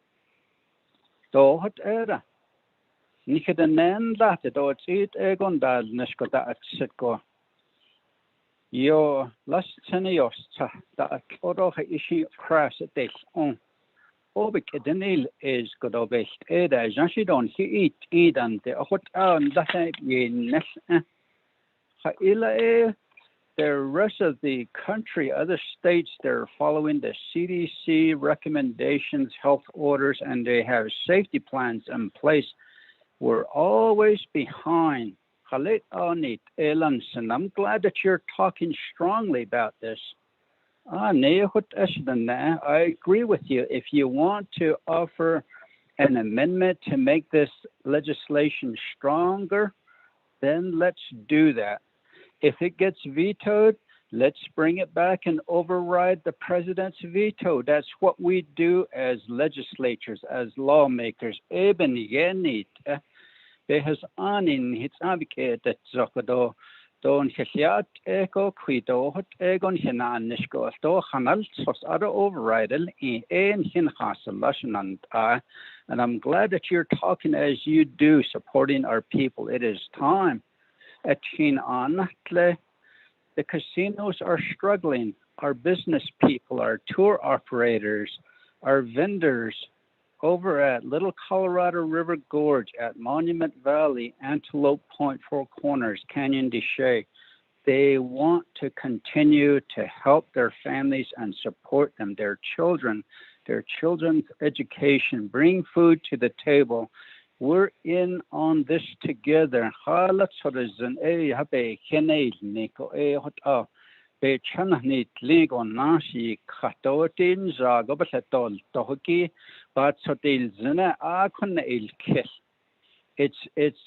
to a point where the numbers have decreased.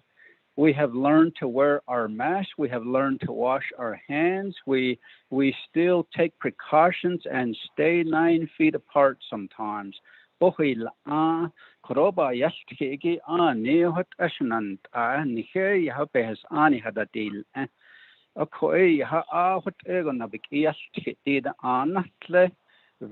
on this. If you want to have an amendment to it, let's add it on here and let's make it strong and help our people. One of the attachments for the comments, it says, I believe this is a non-enforceable law that is more for show than reality. Nila, you know, this is not for show. This is real. We were looking at our people.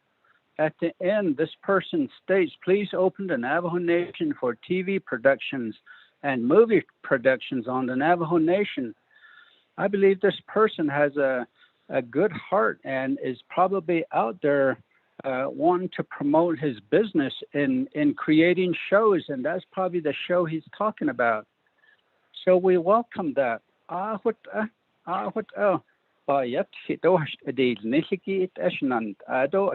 Thank you, Honorable Speaker Damon, for allowing me to respond, and I'm glad that my colleagues, my honorable colleagues, lawmakers from their communities, we do have a heart for our people, and I'm glad you're speaking on behalf of your people. That is the gist of all this. Thank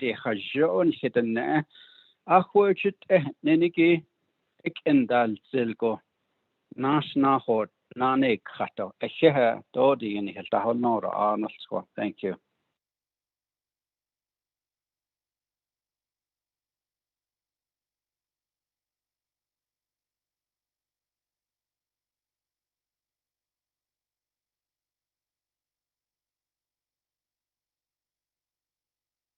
I was talking on mute. Let me go back to thank you, Chairman Nez.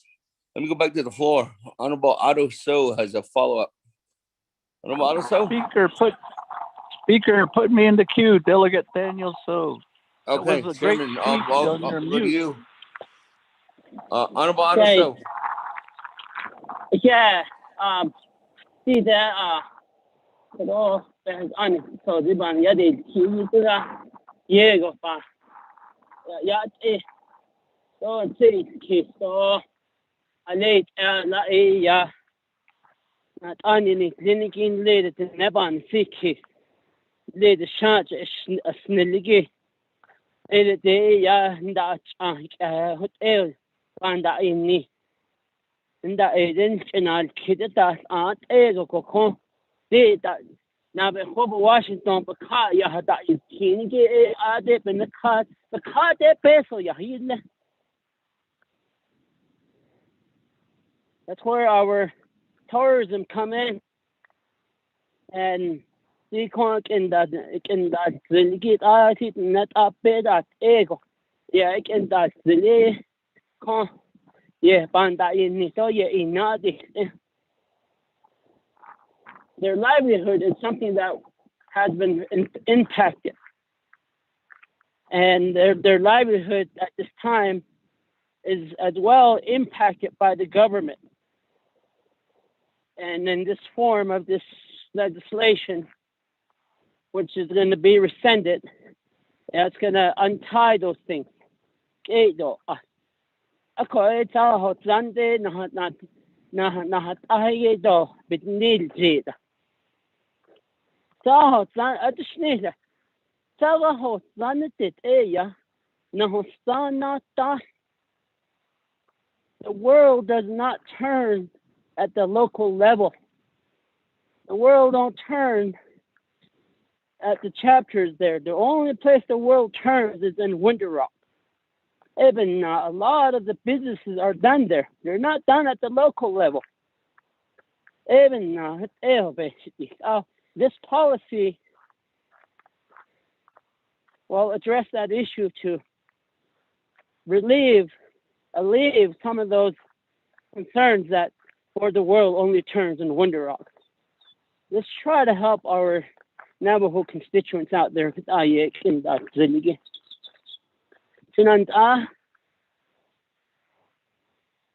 You have to live the way they live.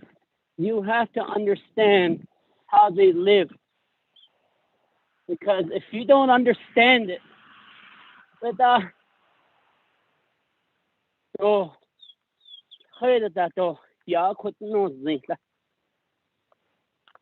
if you were raised in the midst of selling on the roadside, as some of us delegates were, as a young kid, sitting at the roadside, hoping that we make some money so that we could buy food for the evening, put gas in, or to make the booth fee back. It affects their daily lives. They don't live a lavish lifestyle at the local level. People who do this, I commend them. That's what you call entrepreneurship. And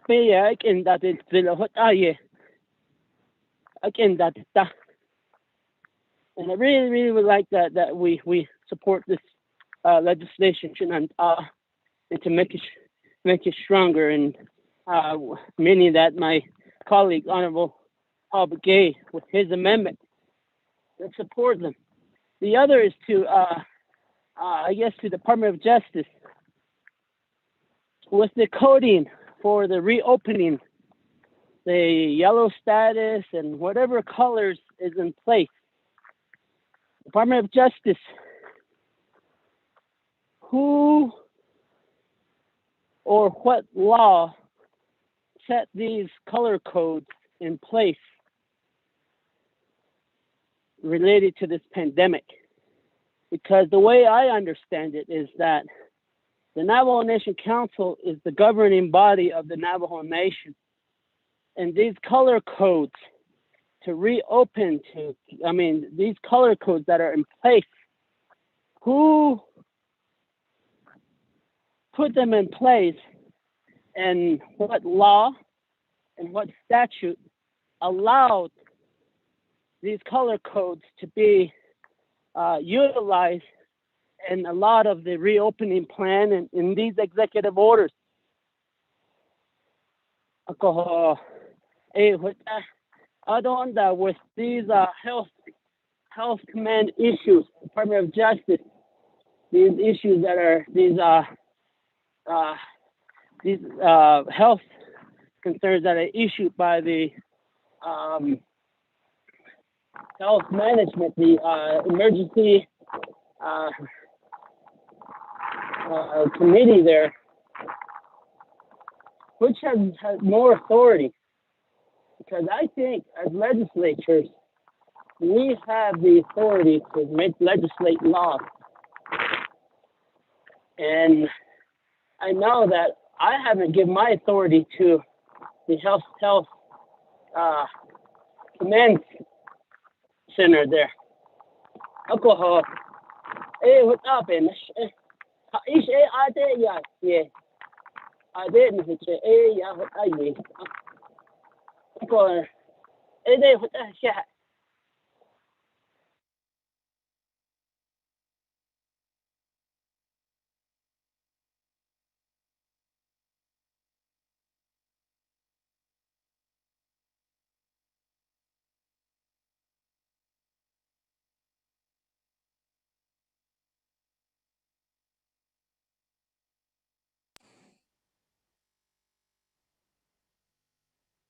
Chairman Daniel Stowe, can you hear me?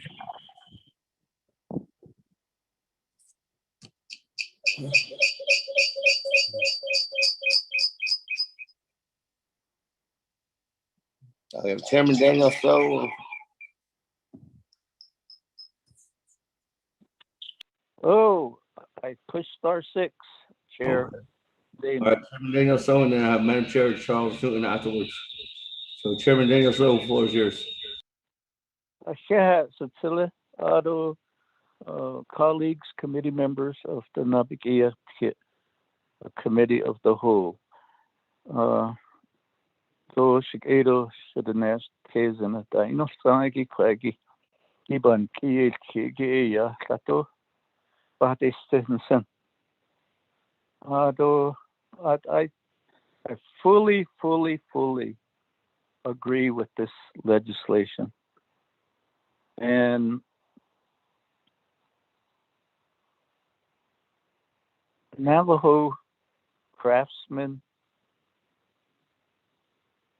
really are putting their pride in their crafts, in what they display on the roadside businesses, as well the tour businesses. The young people are basically learning to be leaders, public speaking, knowing how to present the beauty of Navajo land. That's the basis. Certainly the folks in Window Rock aren't out there every day. It's the young people, it's the craft people that are out there every day.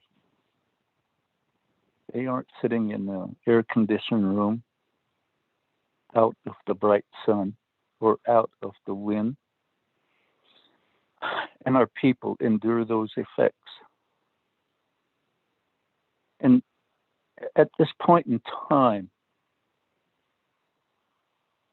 on the national TV, we pride ourselves in having the most percentage vaccinated. Statements of where we're dealing with the pandemic. But inside the circle, inside the homeland of Navajo land, there are these restrictions. And the aspects of that health order is confined to being inside buildings or in the other aspects of confined space.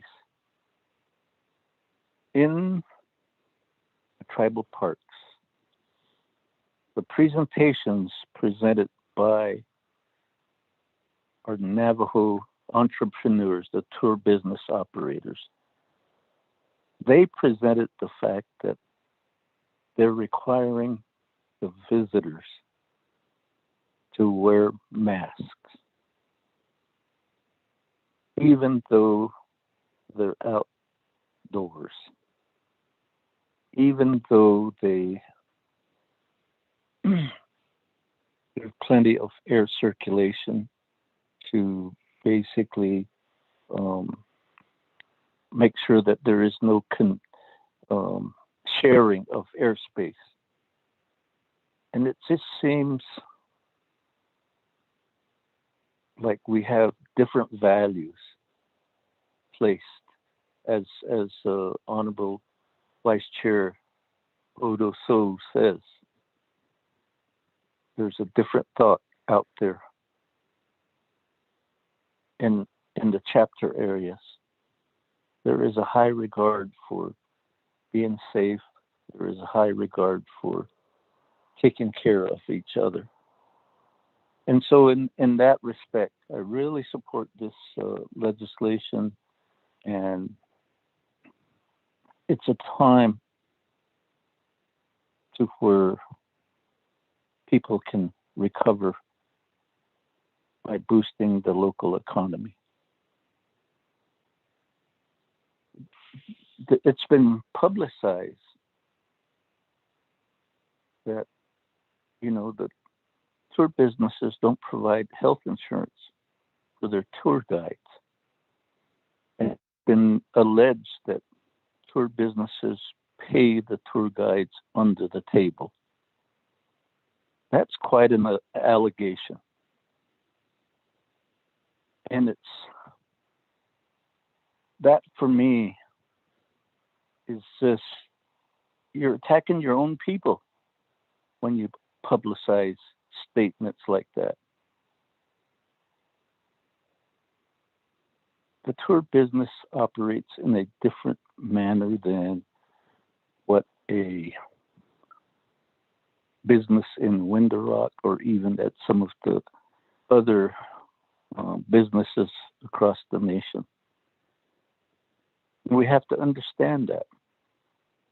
And we can't be criticizing and trying to make them, or the tour business folks, look like they're illegitimate.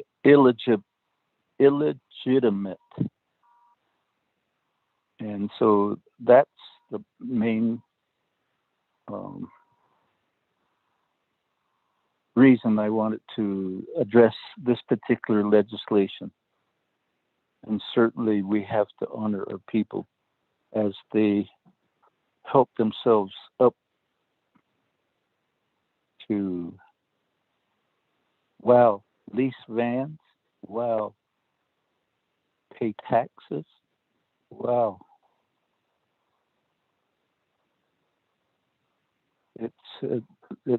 they're adding to the economy.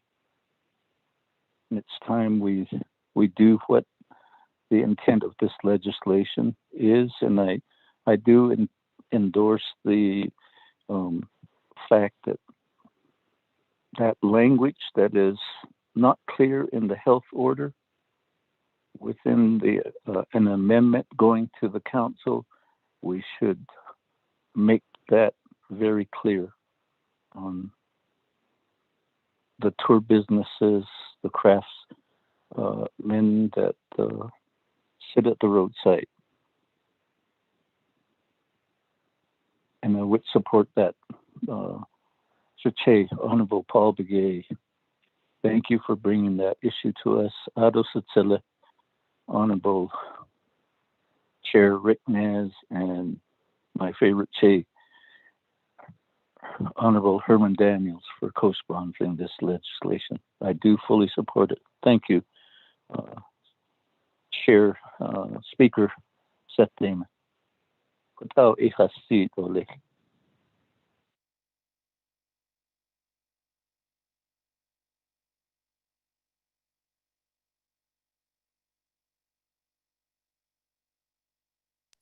Thank you very much, Chairman Daniel. So with that, let me go to Madam Chair Charles Newton, and then I'll go back to the sponsor. Madam Chair. Thank you, Speaker, and also colleagues. I just want to state that I do support this legislation as well. I think that all of the sentiments that have been shared up to this point are pretty much the same things that I have thought, and also the same questions that I've had as well. But I will apologize, colleagues. I was providing an update to some community members on a few items that are very important to their community. So I'm not sure if this question was asked, and if it was asked, if somebody could just please text me and say it was already asked, I'll be happy to listen back to the recording to hear what the answer is. But I want to know, with the recent veto that was done by President Naz regarding the opening of these parks, how is this different from what he vetoed? I guess that's my first question. And I know that there has been questions from people from various communities who were asking, like why the veto occurred with the legislation when we debated this a few weeks ago and was presented by Honorable Paul Begay. So looking back now, I'm trying to catch up to speed with what everybody has said on the record, but I've also looked back at the veto message. And I just wonder, like, what is the difference between the both legislations? Because he just vetoed that legislation without any consultation with council. There was absolutely no consultation prior to this legislation, as with every legislation. And I know that we have had delegates who have stated on the record, they've begged speakers to work with the president's office. And I've seen emails go back and forth from the speaker's office asking him to, work with us. I've heard speaker on the record numerous times asking the president, for, if he could take part in some of these conversations. And it just seems like it's ignored. And I think that the people just need to understand that the president does not want to work with council. It's very clear. We're going into election year now, and I think that the people need to understand that, since 2019, that has been the case. I have yet to get a response back on emails that I've sent to the president. I don't know if I'm the only delegate that is experiencing this, but I've made efforts to try to address these issues and very similar issues regarding our businesses, as well as I've advocated that in my community, the city market shopping center, I beg, that we deem that to be an essential business, and other businesses as well, to allow them to be open during the pandemic, but that was never answered. And I'm just going to assume that it was ignored. But I know that as delegates, we did receive letters from a few of the tour companies asking us to support them. And based on what they have shared with us, and the fact that these tour companies had submitted to council and to the executive branch reopening plans that detailed how they plan to be safe during this time, that information was provided to us. And, for that reason, other reasons alone, I guess other reasons as well, I do support this legislation. And I think that, we often see our vendors out on the streets. We see them, trying to sell what they are creating. We also see, and in my community, we see a lot of the vendors also selling food. I know that food vendors are, they're all over in the community. And I recently, bought a breakfast burrito, and that was like the best feeling, because it's been, over a year that I've been able to enjoy something like that. But, the point is that these people are out there each and every day trying to, make the best out of what has been given to them. And they're not asking for a handout. All they're asking for is to go back to work. And I just don't understand how we could ignore that and say that, that's not something that's important, because as was already stated, that concept of ahwejit'al is really what we're seeing right now. And so I just want to say that I do support this legislation. I support the opening of our businesses and our roads. And I do support, and I'm hoping, I'll be dropping legislation on this, to rescind the legislation dealing with chapter houses, because our people need to be brought back to the forefront, so that we can hear the concerns that are coming from within the community. So I will be dropping legislation to rescind the legislation pertaining to the chapter houses, because I'm ready, to listen to the community, and I'm ready to hear what is happening, what our people went through, what our people need. And so I think it's not only just businesses, I think we should open the entire Navajo Nation at this point. And the last point that I do want to make is, I've stated it several times on the record, I feel like we're sending conflicting information to our Navajo people. We have President Biden, who's on the news saying that, if you got your vaccination, that your mask, you don't really need to wear your masks anymore. Outside, flea markets are opening and they're saying you don't need to wear your mask outside. But here on the Navajo Nation, they still are encouraging the mask. And so we have, a lot of people that I see off the reservation not wearing their masks. And one day I did go to Lowe's and I wore my mask, and there was a comment made by one of our Navajo people that you're a leader, you should have already gotten your vaccine. And I said, yes, I did get my vaccine. And the person said, then why are you wearing your mask? Because if you wear your mask, to me, it seems like you're saying that you didn't get vaccinated.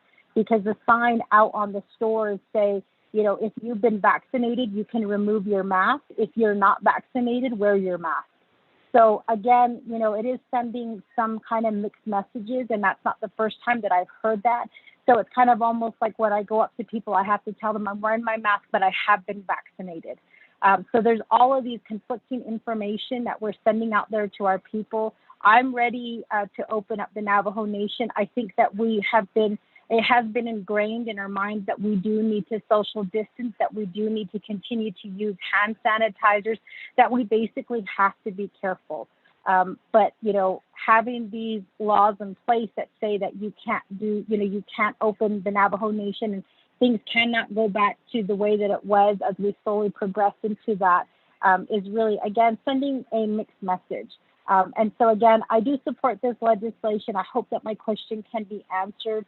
And then, more importantly, I hope that, we can start working to make things, or to open up other things as well, especially our chapter meetings. Thank you.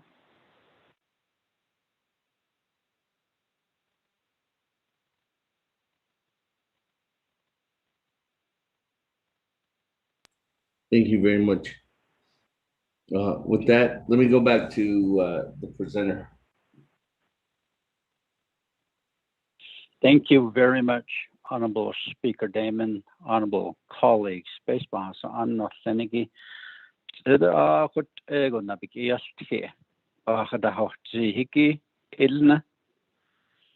Your words are valuable, words which will create this law we're legislating. With our heart for our people. Nikitanan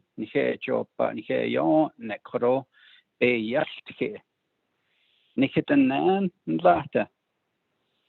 Do ha Belhoyego Hatobiye. Go to it out as doing the banda in Nisa. Ape that ego go. Do tabati nego veto baby GL Kiko ha teen egon hada who is bedin Nanahalan. I agree with you. You're utilizing words of wisdom, prudence. President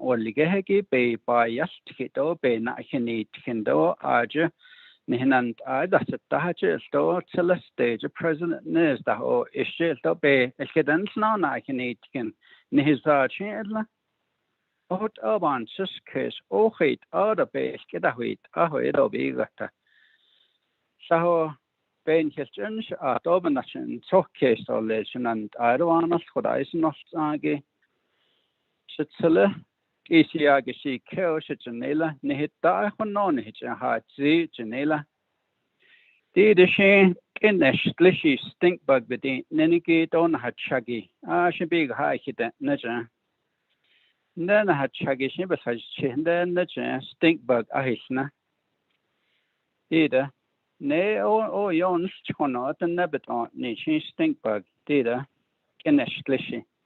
I don't geneshlishi, but I not on had chagich and I'd seen then the Neshe hunt out and then the good arches and the lot and nebeton nature.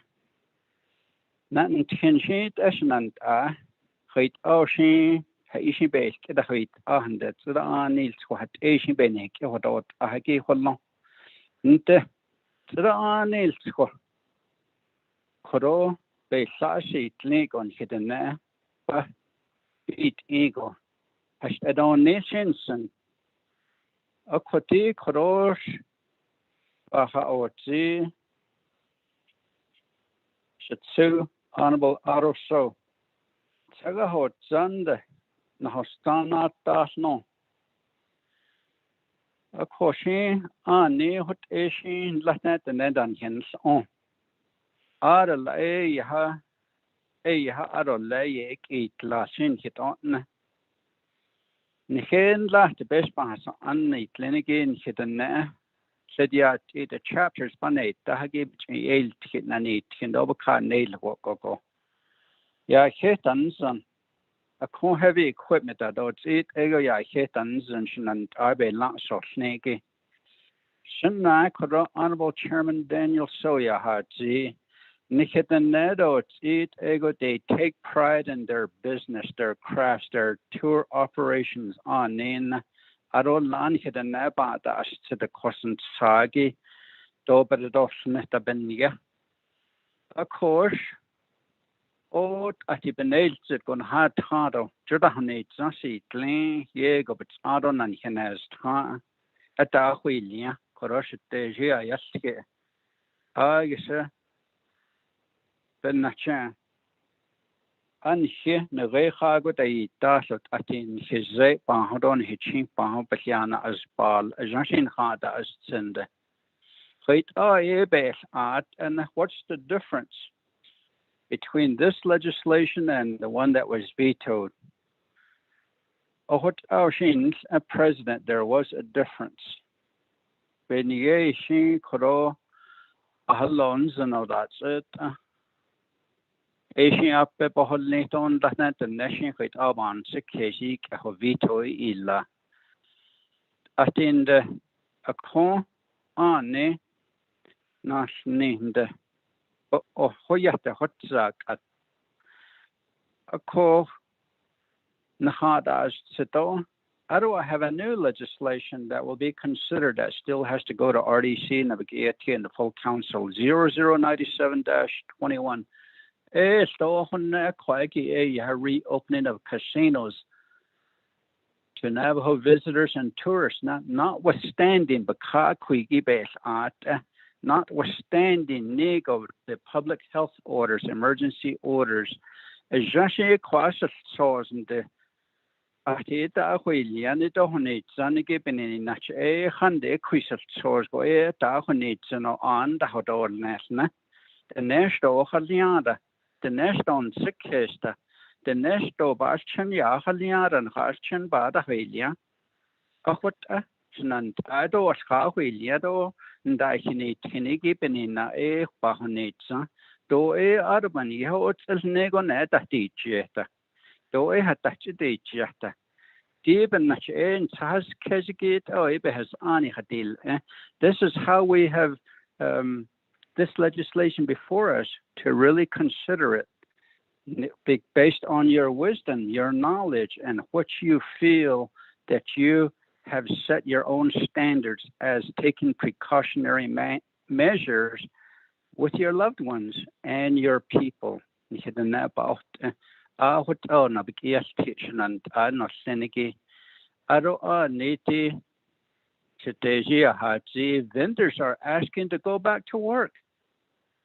Oh, but let's send that as an halal daily dida. Doshin heat either. Veto but anal in a loe on that 1.5 car on that nation. I don't doubt, said I don't doubt. Oh, I don't hand a young Nihish bedina. But there, Jake, you got that est, don't hitch it, est, even now. I on his hope at Kitty Katost Edil Nest. 100 and never the house or late. Could in now a fair on the door need of Jack up and had a chapter house to not leaky on the door net. I should have held jeez. So, thank you. God bless you.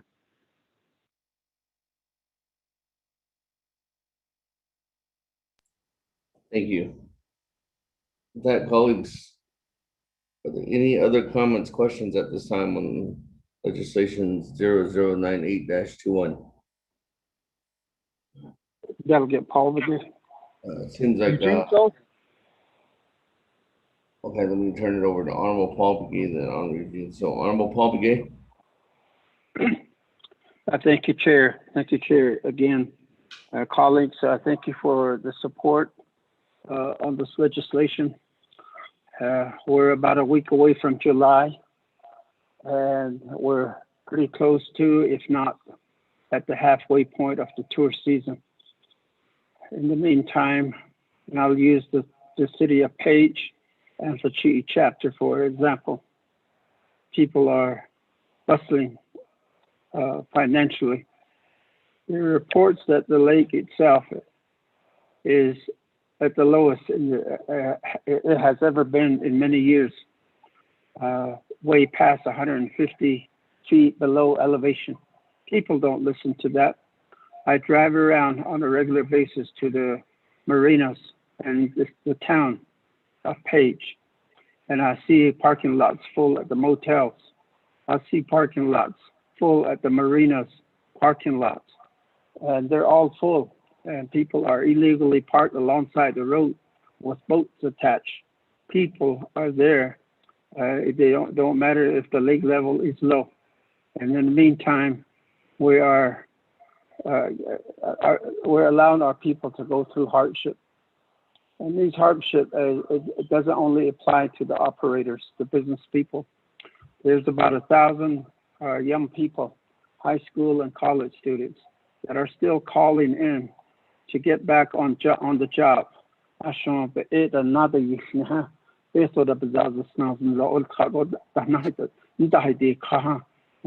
are the people that are going through the same hardship too. I also was asked to come to the Chamber of Commerce, where a young man is now working, and he told me that he's seen people that his co-workers, that young people that he used to work with in the tour guide business, load on that land. If it comes with stress,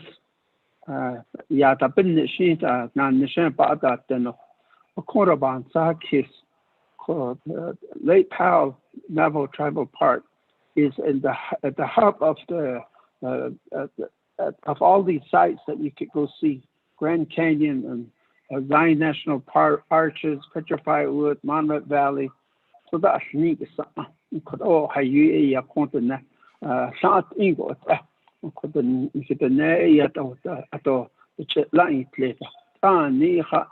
We have learned a year and a half. I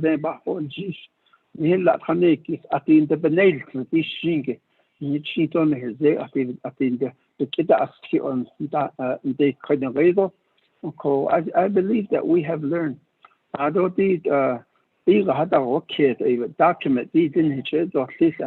Our tour operators have submitted all the documents that Window Rock has asked from the Community Development Office, from the Parks and Recreation Office, reopening plans. They have all been sent.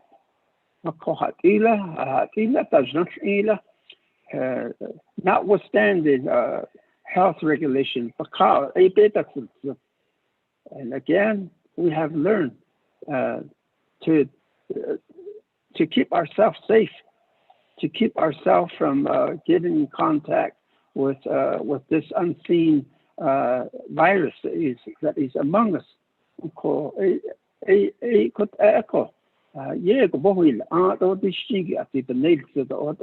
We learn how to cope with it. We learn how to live with it. I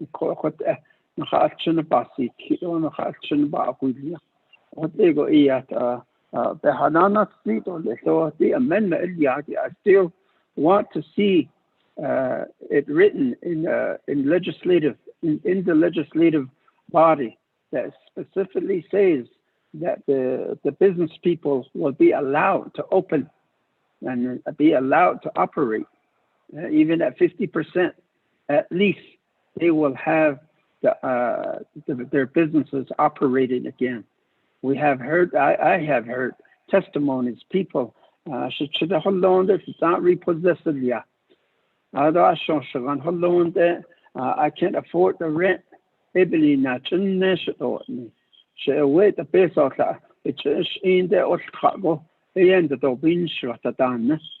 Of course, the people are experiencing these hardships. It's going to come down to the business people now. People will be losing their business. Is that what we want?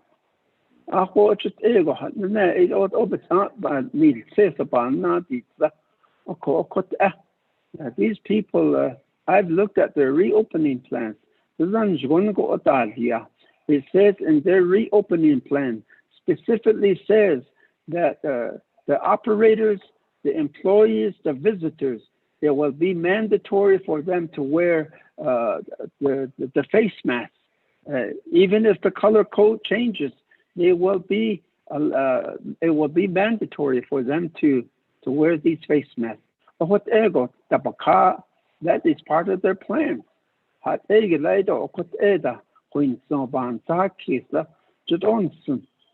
We need to get these business people back to work, and I want to see it in writing in the body of a legislation. This is why I want this making this amendment so that it will be written in here, saying that yes, the business people will be allowed to operate at 50%. Thank you, Chair.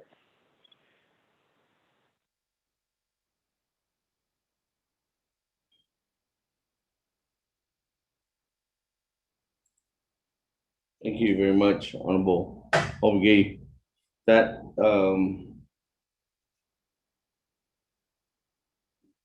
Honorable Paul Gay, do you have an amendment?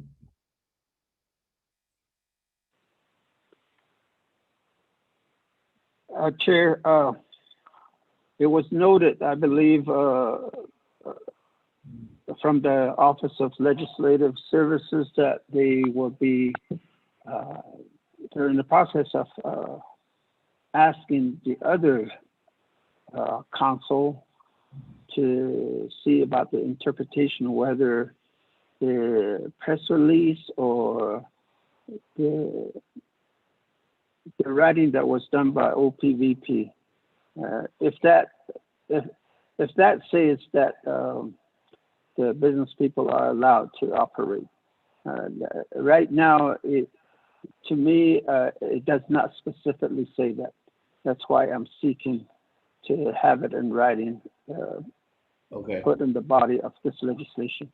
But I also said that maybe by tomorrow, they will have done enough research to have a better answer or a better interpretation, whether we need to make an amendment or not. So I'm looking towards tomorrow to see if an amendment can be made at that time. Thank you. Thank you. All right, with that, we'll move on down on legislation 0098-21. Honorable Eugene So, floor is yours. I should say,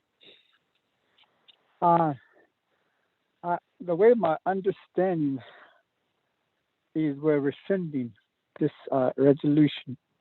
With the exhibit on it. CMA 6-16-20. So a rescind is now, this is what the question is before us. A motion and a second. So I'm for that.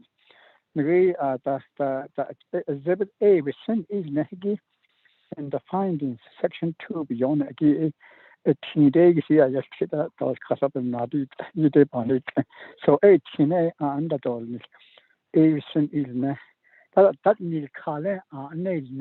what we're doing. And I believe everything's going to take its place after we do the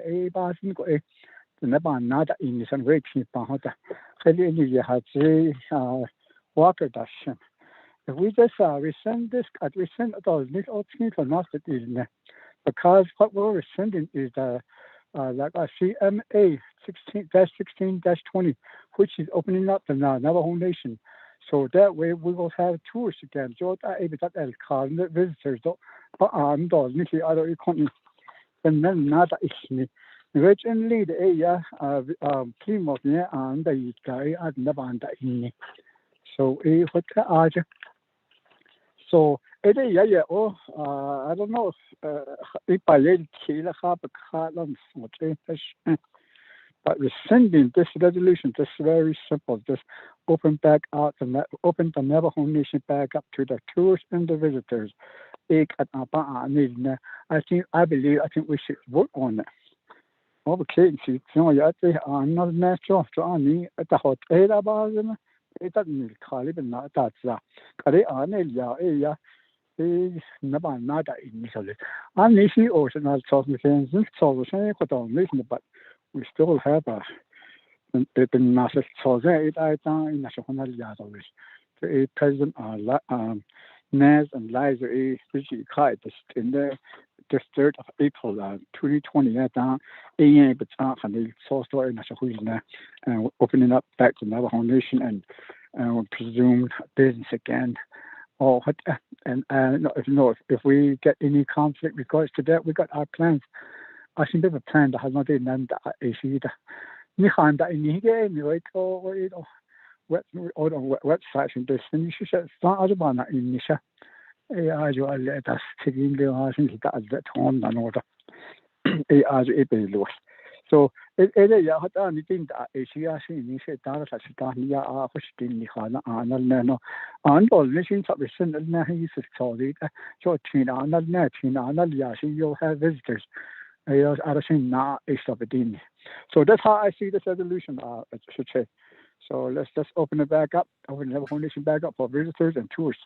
And I think that's what this resolution asks for. Thank you. Thank you. That, colleagues.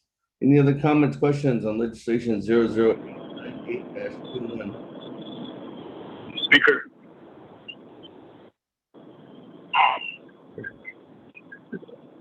Speaker. Speaker. Freeland. Arnold Freeland. Good afternoon. Good afternoon, Speaker. Are you wanting to speak? Yes, sir. All right, floor is yours. Thank you, Shanta.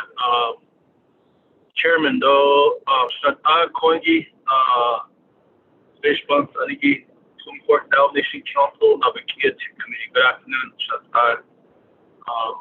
Good debate, a good discussion in Koingi is happening. Very thankful for all this collaboration this afternoon. Hello, Chairman Nez, Honorable Daniels, co-sponsor. I appreciate you bringing forth this legislation.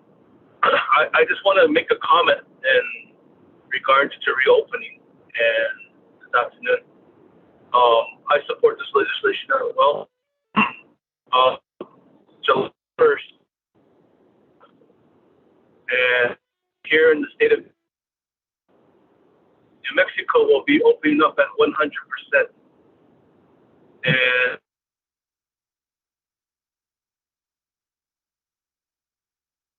I can't imagine what Gallup, what Farmington, what Albuquerque are going to look like after July 1st, maybe the first Saturday.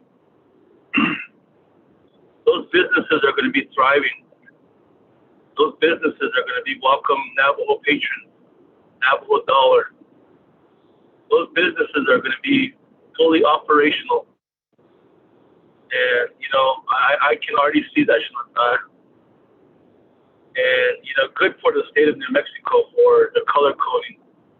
And I know with us, it's different, it's significant in regards to, we have to watch the level of positive cases per week, per day, and break down like that. But, at some point, we need to have this consideration of reopening. And of course, it's good to see roadside vendors again. It's good to see, and they're on state land. And, it's good to see, once again, somewhat life returning back to normal. I hope we don't ever have to go through what we went through this past year. And we lost a lot of our people, a lot of good people we lost. And like my sister had mentioned, mentioned earlier, I myself too wear masks, even though I'm vaccinated. It's for my personal protection and those around me. And I think all of us should, should have gotten our vaccines by now, yes. But we should also continue to wear our masks regardless. And I think this is an opportune time to really consider, we need to reopen the parks, especially that legislation that was vetoed. I did an amendment to include the museum, the travel park in Winter Rock, and the zoo, Nation Zoo. We really need to give this some really good consideration as well. How are we going to help our businesses thrive, recover, recoup? And just like my Shana mentioned, you don't know until you live that lifestyle of selling on side of the road, trying to figure out how you can get some food or gas money. Every dollar counts. Every dollar counted. So I support this legislation, and I look forward to us reopening. And I also want to once again congratulate the state of New Mexico for their achievement July 1st of reopening. And these businesses in the border towns are going to be thriving. So kudos to them. But Eddie, Speaker, colleagues, Senegi, thank you.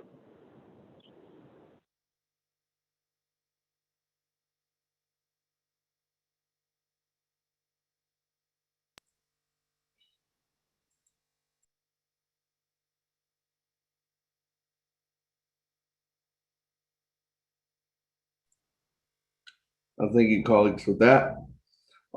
We are on legislation 0098-21. I didn't hear any further questions back to the sponsor. Ready to vote on legislation 009821. Again, there is talk about possible amendments. That those amendments are not going to be delivered here today.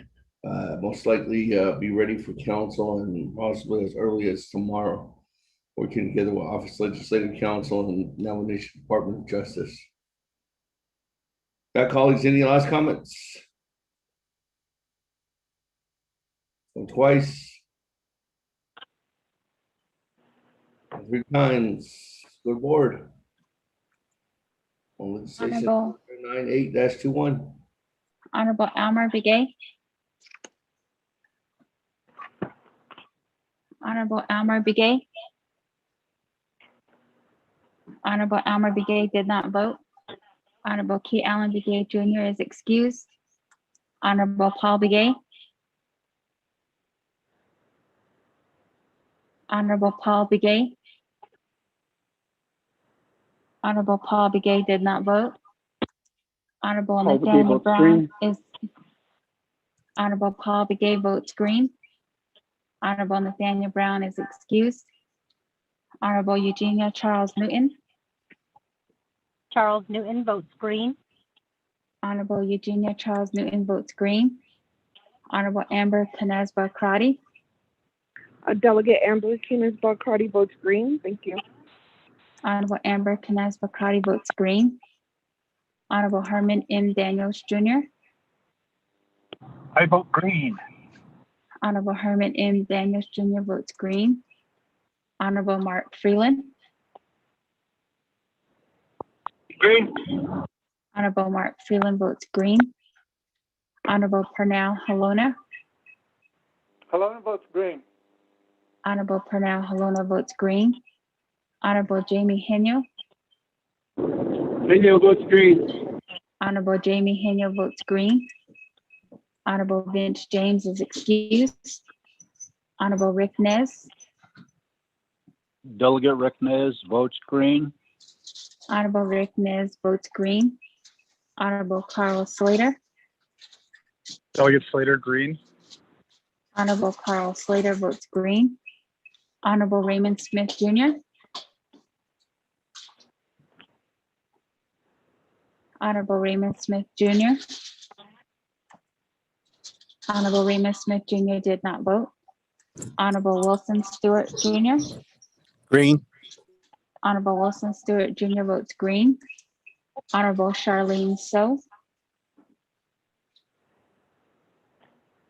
Honorable Charlene So.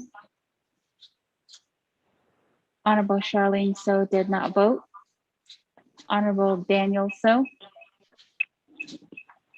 I vote green. Honorable Daniel So votes green. Honorable Eugene So. Oh, that is. Honorable Eugene So votes green. Honorable Otto So. I vote green. Honorable Otto So votes green. Honorable Thomas Walker Jr. I vote green. Honorable Thomas Walker Jr. votes green. Honorable Edison Winika. Honorable Edison Winika. Green. Green. Honorable Edison Winika votes green. Honorable Edwin Yazzie. Green. Honorable Edwin Yazzie votes green. Honorable Jimmy Yellowhair. Delegate Yellowhair votes green. Honorable Jimmy Yellowhair votes green. Going back up. Honorable Elmer Begay. Honorable Elmer Begay. Honorable Elmer Begay did not vote. Honorable Raymond Smith Jr. Honorable Raymond Smith Jr. Honorable Raymond Smith Jr. did not vote. Honorable Charlene So. Honorable Charlene So. Honorable Charlene So did not vote. Speaker 17 in favor, 0 opposed, and chair not voting. 17 in favor. No opposed, chair not voting. Thank you very much. Colleagues, with that, legislation 0098-21 has motion carries, and that legislation continues on to the council session. With that, moving on down. Legislation 93-21. Mr. Rico, do the honors of reading legislation 0093-21 into the record. Then we'll continue on from there.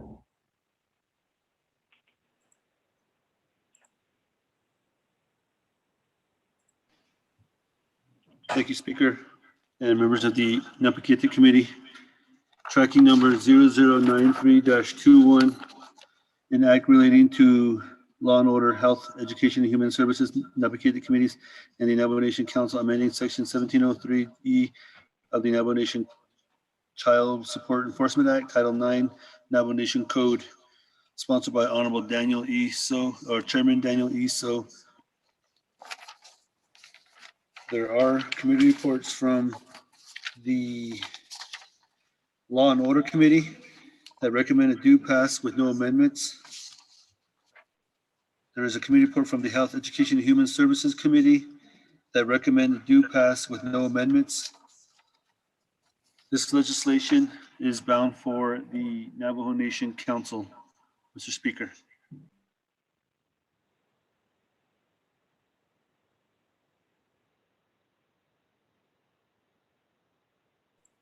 Thank you. With that, colleagues, is there a motion on legislation 0093-21?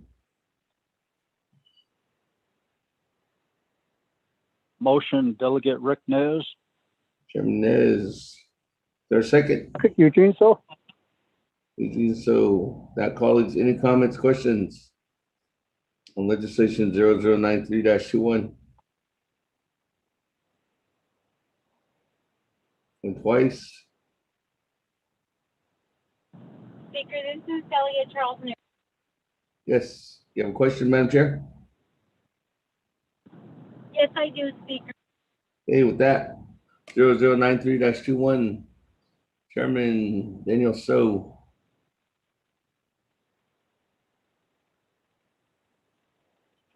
Ashia la. What was your?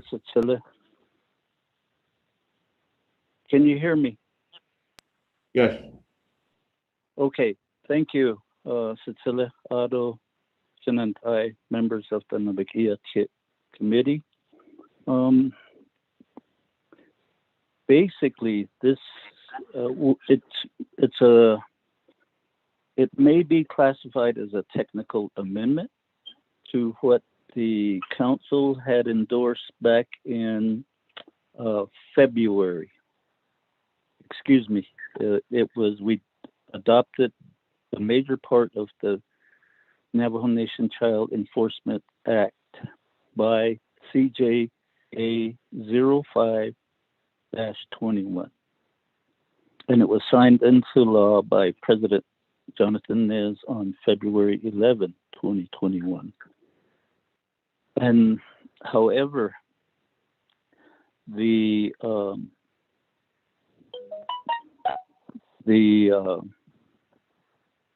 on exhibit to this legislation from the Administration for Children and Families, Exhibit A, there is a letter signed by Linda Boyer, acting commissioner, and basically stating that within 45 CFR 309.90 parenthesis A, close parenthesis I, close parenthesis. And that basically is what we have to amend the legislation to include language that coincides with this particular CFR. And the reason we have to do that so that there would be continued funding for support of children that basically would fit this particular age group that is defined in the legislation. And so that's the reason for this particular legislation. I have on the call as agent program manager, Ms. Judy Platero.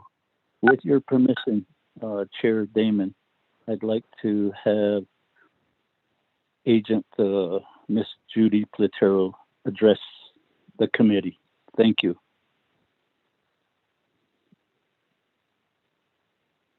Thank you, Chairman.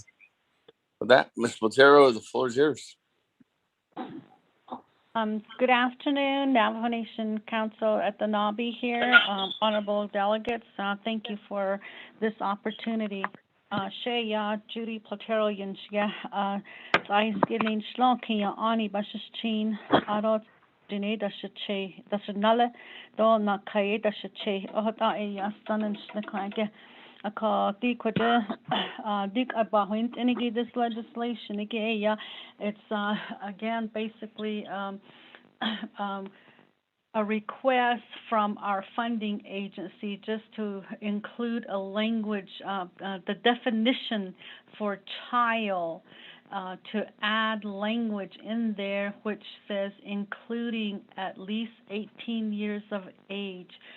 Currently, what our act says is child means any person under the age of 18 who is not emancipated according to the laws of the Navajo Nation, who is alleged to be the natural or the adopted children of an absent parent or non-custodial parent and custodial parent. So it's the language that we have to include in that definition is including at least 18 years of age. Although we've had this Child Support Act since 1994, yes, and that definition has always been there. And since we did our amendment for the Child Support Act, our department had to submit a plan amendment to our funding agency. And when they reviewed this part, this was what they had recommended for the Navajo Nation to include this language in there. There really is no change as far as, working with child support cases and or establishment of paternity and child support for dependents that are up to the age of 18 years old, again, including at least 18 years of age. That's basically what this is. And again, this is a request from our funding agency, and we do comply with the federal regulations, which in our case with child support services is the 45 CFR 309, which is the tribal child support final rule. And that's what we're doing.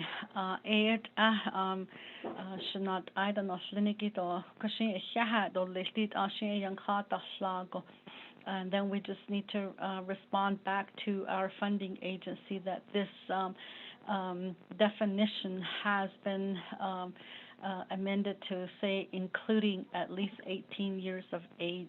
And that's basically what it is. And thank you, Kudo sponsor Do, and then the prior sponsor, we did have Charlene So, who sponsored the amendment of the Child Support Act to and Kido Shaha Do Lation the whole Nabi Kudo da Gisno Agido Quagin Ha Asheda Legido Shaha Do Lish Akuda. Thank you.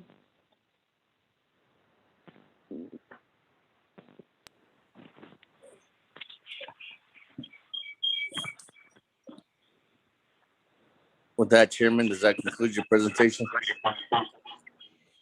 Oh, Satsalis, Honorable Chair and colleagues, yes, that would be the presentation.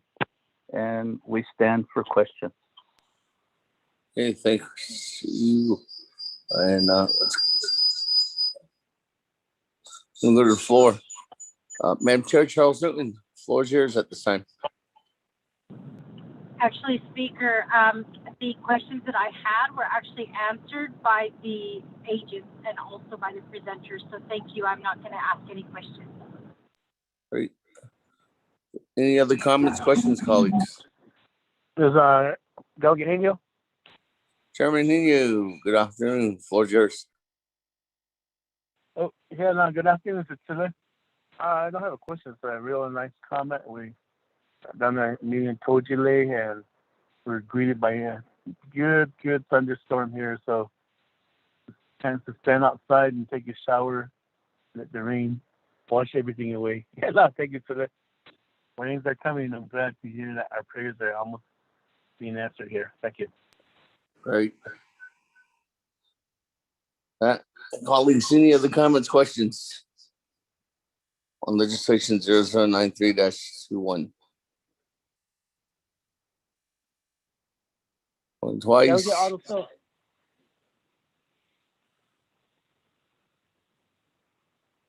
Speaker. I think I heard somebody. I have a question. Honorable Adoso, is that you? Yes, this is me. Honorable Adoso, floor is yours.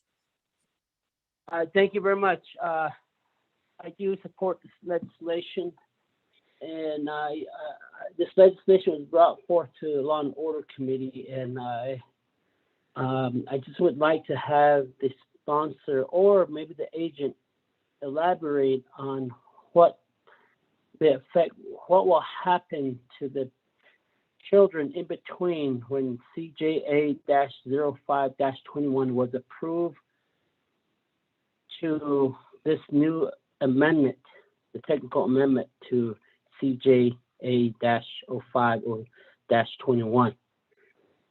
The children that are in between, that were that applied in between, or maybe reached the age of 18 in between, what will happen to them? Just for the record, this was presented to Law and Order, and I asked this question, and to me, it baffles me because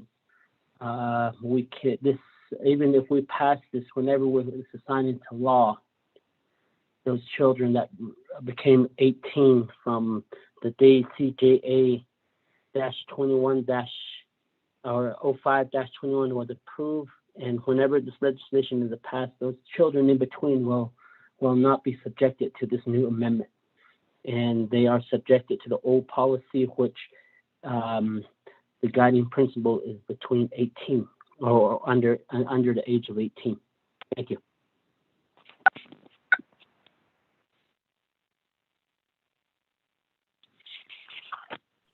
Thank you. Hi, colleagues, is there any other comments, questions at this time?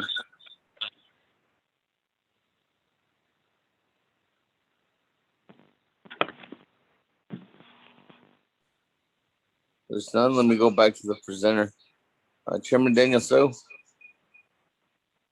Yeah, the Chair, Damon, Otto, colleagues, and relatives on the call. Cecilia, Honorable Vice Chair Otto, so thank you for the question. And the real case-by-case knowledge is possessed by the agent, Miss Platero. I think she does a wonderful job in responding to those types of questions. Thank you. And in that manner, I would defer the question to Agent Chair Damon.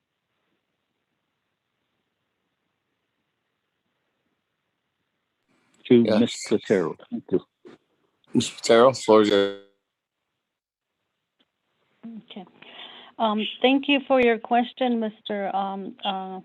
Delegate So, Honorable Delegate So. Thank you very much for your question, and that is a very good question as far as working our cases for child support for children that are up to the age of 18, including children that are age 18.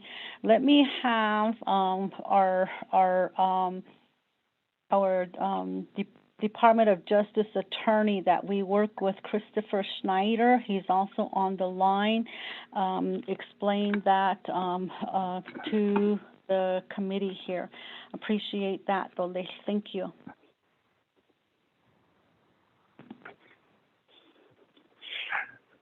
Good afternoon. Chair, I'm sorry. I would hold on. say first to Attorney Snyder. Go ahead. Yes. Want to just state your name for the record? Oh, I'm sorry. I'm Chris Schneider, attorney for Child Support Services. Yes. That's Mr. Schneider. Floor is yours. Thank you. The Office of Hearings and Appeals has got the ability to modify child support if there's a change of circumstances, and certainly a change in the law, a change in the emancipation age would warrant a change in circumstances and a modification of any child support order where the parent of a child would want to come in and modify and change that. Or I haven't discussed this with the Office of Hearings and Appeals, the hearing officer. Maybe we can just do it in general and extend the age. As Ms. Platero told you, the language, the definition of child has remained the same since Navajo passed the Child Support Enforcement Act 20 plus years ago. We didn't know it was an issue until the amendments were passed, and that's when the Office of Child Support Enforcement informed us that we needed to change it. So it's kind of surprised us as well. We didn't change the definition in the new amendments, but I would think that either we can do a general change with the Office of Hearings and Appeals, or we can do it on a case-by-case basis on a modification of child support based upon a change in circumstances due to the change in the definition. Does that answer your question? Thank you. That Is that you complete your response, Chairman Daniel? So,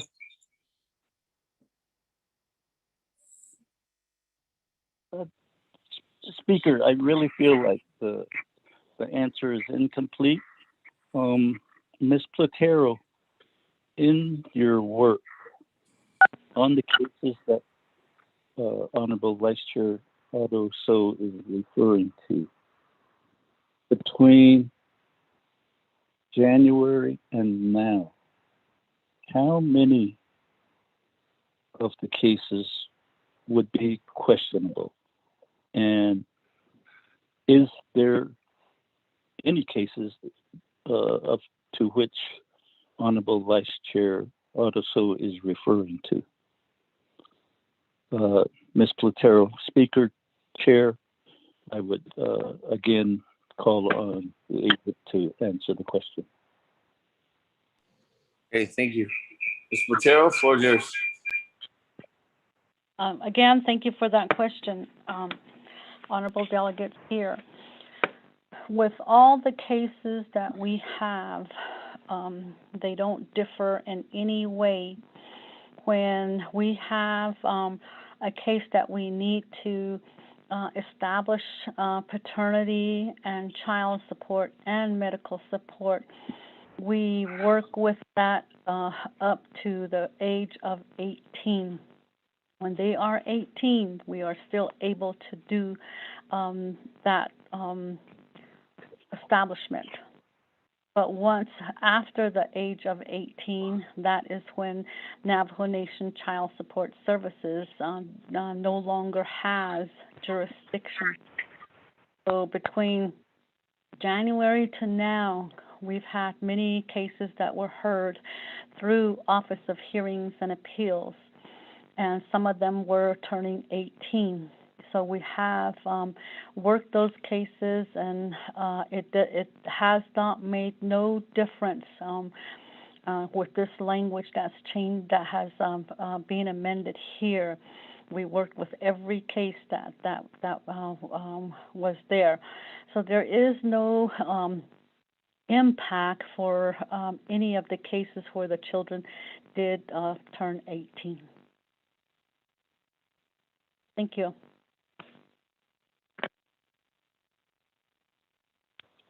Speaker, then it's not the answer they provided at Law and Order.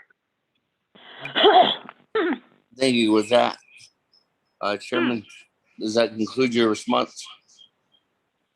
I do. We had good discussion at Law and Order, and Mr. Platero had given some data for, at the time, Western Agency. And so that's the reference that Vice Chair Otto So is referring to. Mr. You were very clear on 18 until they are emancipated. That's the technical amendment that we're trying to include here. And at the Law and Order Committee, you made a good response, and that's what Vice Chair Otto So is basically wanting to provide that response to the whole Naa'bik'iyati committee. Ms. Platero. Chair, I would again defer to Agent Ms. Judy Platero. Thank you. With that, Ms. Platero.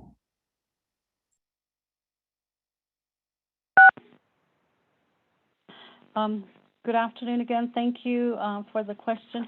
When the information that I had provided at that time was the number of cases that we had where in Tuba City there was only, of all the cases that we have, we only needed 49 cases that needed a court order.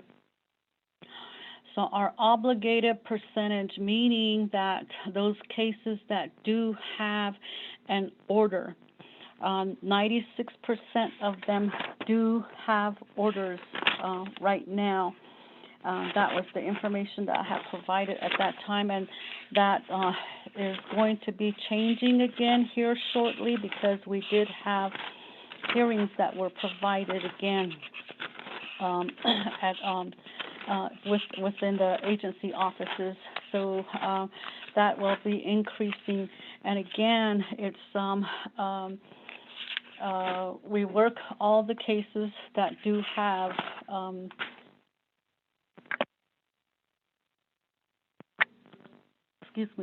we work all the cases that are referred to us and in serving the non-custodial parent.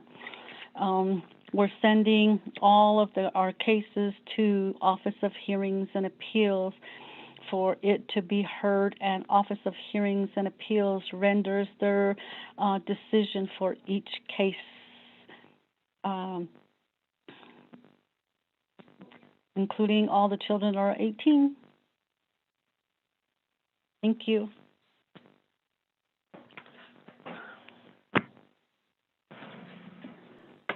Thank you. With that, let me go back to the floor. I don't have anybody else in the queue. I do have a follow-up from Honorable Adoso. Honorable Adoso, yours. Thank you very much, Speaker. Child Support Office and the attorney. Yes, thank you for trying to answer the question that you guys and get what answer you gave us at Law and Order Committee. And especially Department of Justice, just to beat around the bush on that.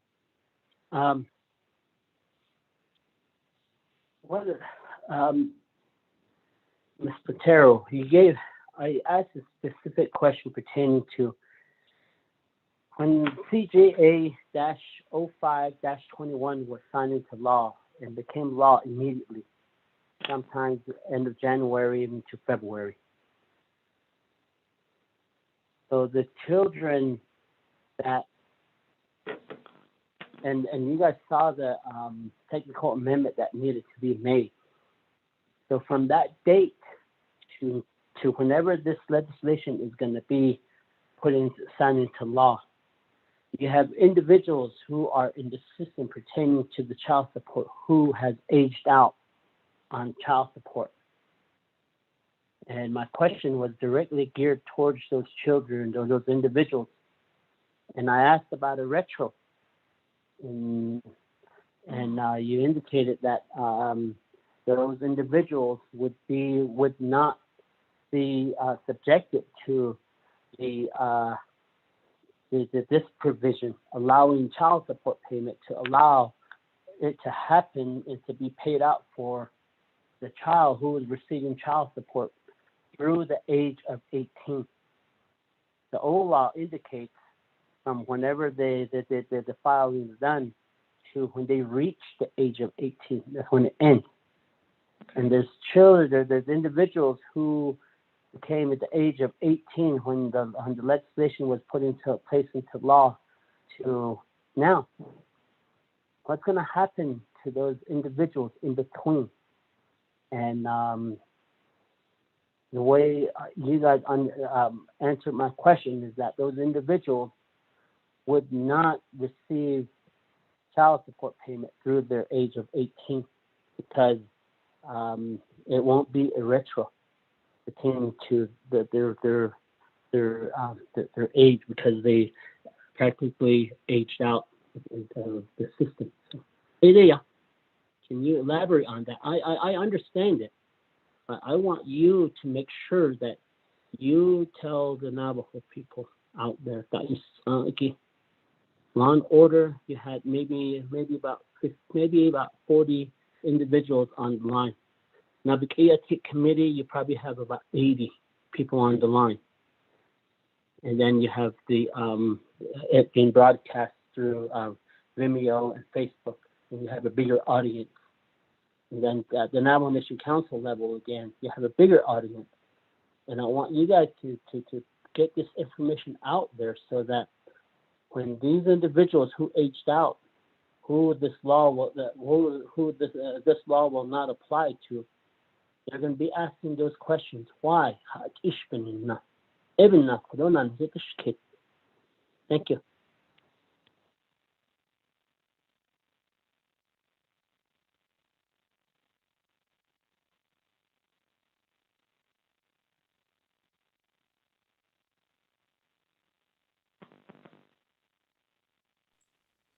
Thank you. Any other comments, questions at this time? Legislation 0093-21.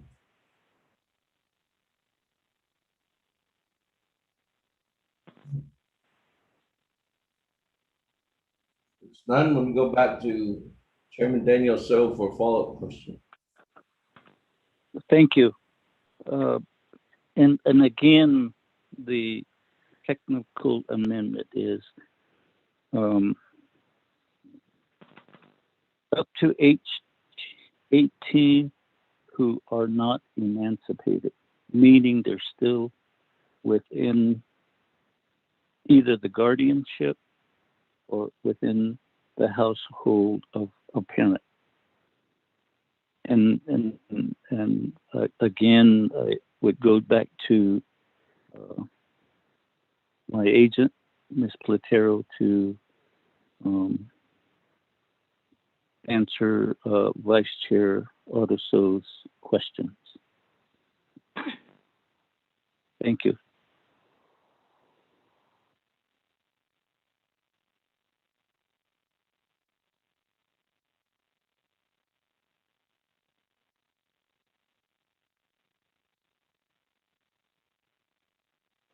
Ms. Platero.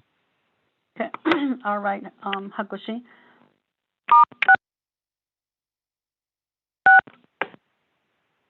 Okay, again, thank you for the question. Okay, I now understand what your question is.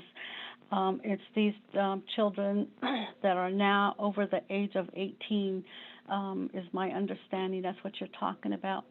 What child support does is that we will work the cases, establishing, meaning that we will go to Office of Hearings and Appeals and have the case heard, where the hearing officer will order paternity to be established, whether it be by admission of the father, or it could be through a DNA testing, or in some cases just by the testimony of the custodial parent. That's when the child support, the paternity is established, and also child support. And we do that during that time if the non-custodial parent has been served. And we during this last when that the child support was amended, what language that was included in there has changed, which is the statute of limitation. There was always question on the statute of limitation, what we can do up to the age of 18 and after the age of 18. And in the new amended Child Support Act, it allows the department or any tribunal to have that establishment done prior to a child or children turning 18. Once the children turn 18, if there are still arrears, which is back child support or child support that is unpaid, and that will continue to be collected after the children turn 18 until all the arrears is paid in full. That is the language that was added to the new child support amended child support that we have now. So that is included in there.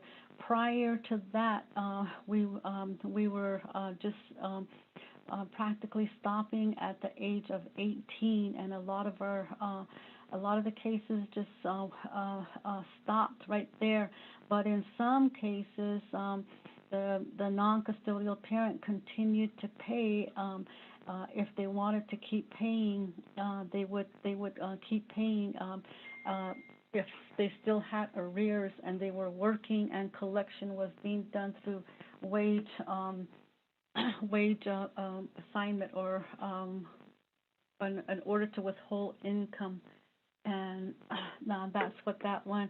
So the language that was added in the statute of limitations was that so long as child support has been established by the hearing tribunal having proper jurisdiction and having provide due process to all parties prior to the child or children having attained the age of 18 years of age. Any arrearages that have accumulated prior to the age of emancipation remain subject to collection and enforcement. That's the language that was added to the amended Child Support Act. So that is what we are doing.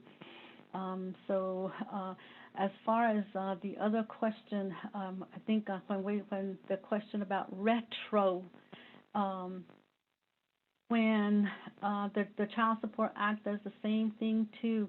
It does not allow us to go back to, like, let's say when the child was born. The Act does not allow us to do so. And then let's say, like, if a custodial parent filed like 2 years ago, and their child support does not go back or retro back to the time when they applied. Our Child Support Act does have language in there when the order becomes effective upon signing by the hearing officer or the judge. That's when it becomes available, and that's when it begins. And what our plan is for this amended child support is that once we can get back out into the communities and to the public, we want to educate our Navajo people on this Child Support Act that has been amended. That's one of the things that we intend to do, and that's part of our plans for fiscal year 2022. So then we can get this information out to community members out there and the whole nation. And the other thing we can also do is do a presentation and orientation to the council also, and that would be something that we can do. Appreciate that, and thank you very much for listening to me.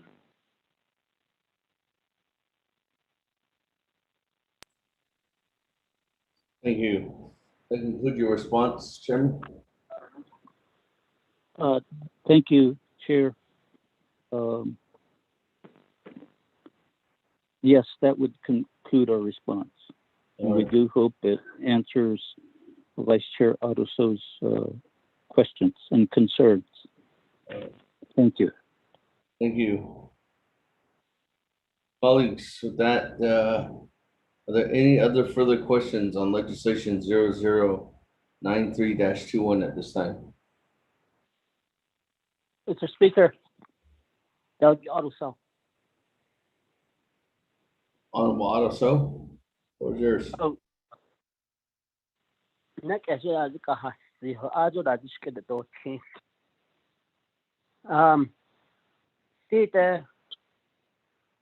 CJA-05-21. They let that be clean the winter session at they would chill Bishman on not Jahan. AR be la da si le on hin an President Ned ki visit kai la be has ani sule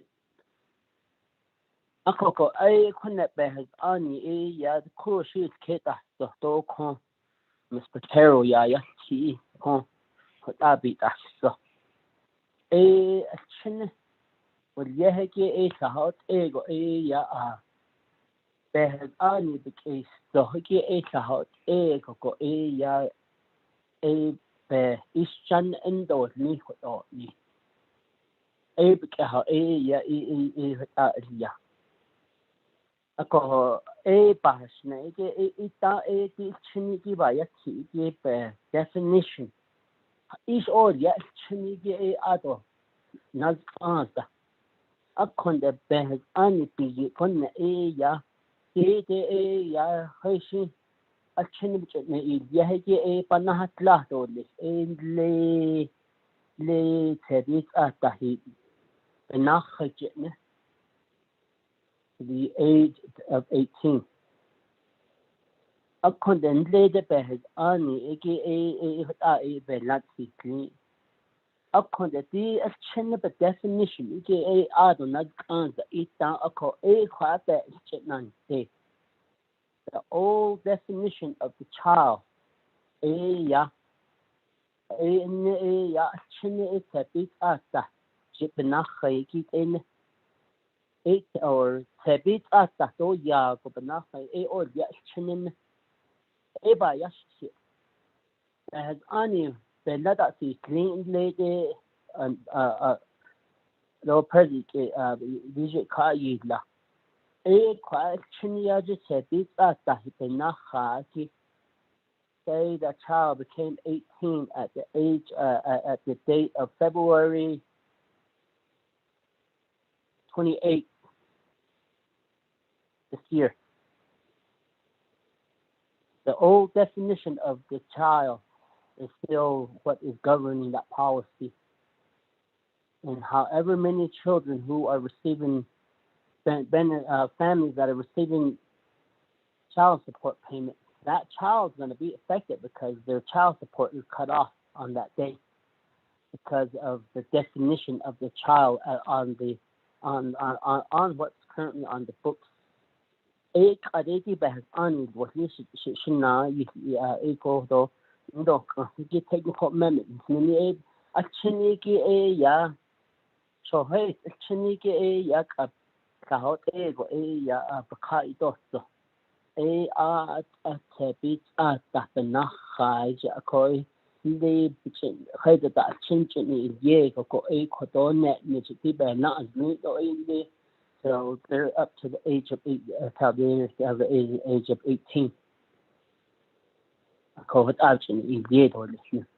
Because the children that reached that age out from the time when CJA 05-21 was signed into law, so whenever this law is projected to be signed into law or this legislation be signed into law, there's children that reach the age of 18. Who pretty much aged out and their governance is under the what the current policy says. Any children under the age, children identified as anyone under the age of 18. So that child,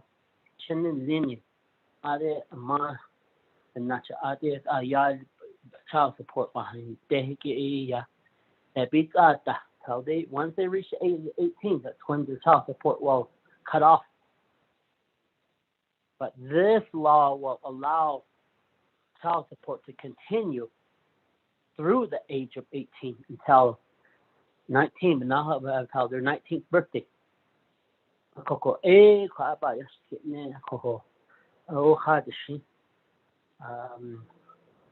Playing in the flower field, we need program because this vote here is gonna affect one of those child who aged out in between from when CJA-05-21 was approved to whenever this law is signed into law. Mm-hmm. And it's going to affect some kids. They're going to be asking us as elected leaders, how come this does not apply to me?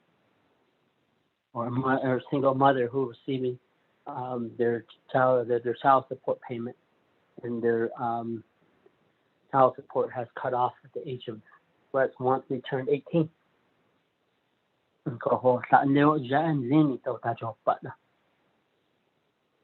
There's good fathers out there that keep up with their child support and make sure that they pay their fair share. But I'm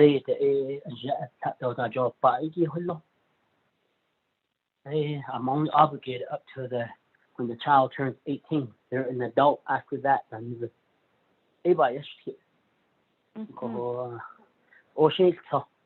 going to muddy it up, but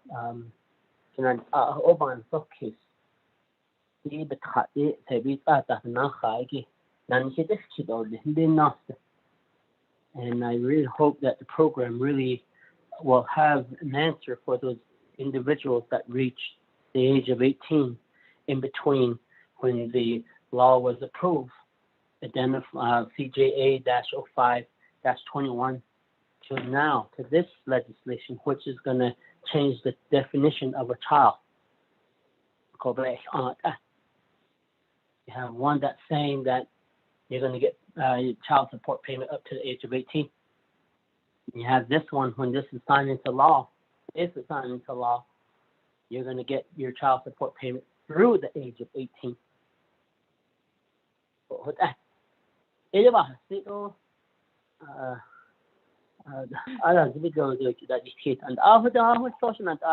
Don't need any answers, but there's just some of my concerns that I wanted the program to bring out. But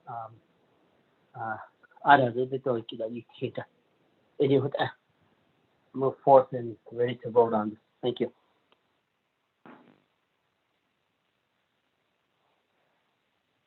Hey, colleagues, there's no other further comments or questions then.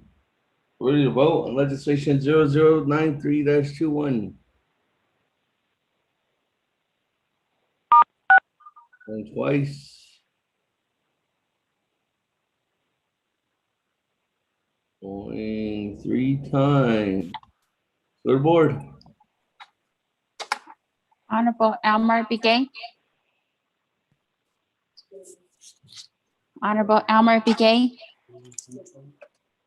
Honorable Elmer Begay did not vote. Honorable K. Allen Begay Jr. is excused. Honorable Paul. Votes green. Honorable Elmer Begay votes green. Honorable Paul Begay.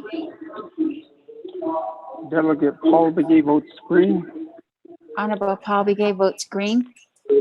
Honorable Nathaniel Brown is excused. Honorable Eugenia Charles Newton. Charles Newton votes green. Honorable Eugenia Charles Newton votes green. Honorable Amber Canasba Crotty. Honorable Amber Canasba Crotty. Honorable Amber Canasba Crotty did not vote. Honorable Herman M. Daniels Jr. Honorable Herman M. Daniels Jr. Honorable Herman M. Daniels Jr. did not vote. Honorable Mark Freeland. Honorable Mark Freeland. Honorable Mark Freeland did not vote. Honorable Pernell Halona.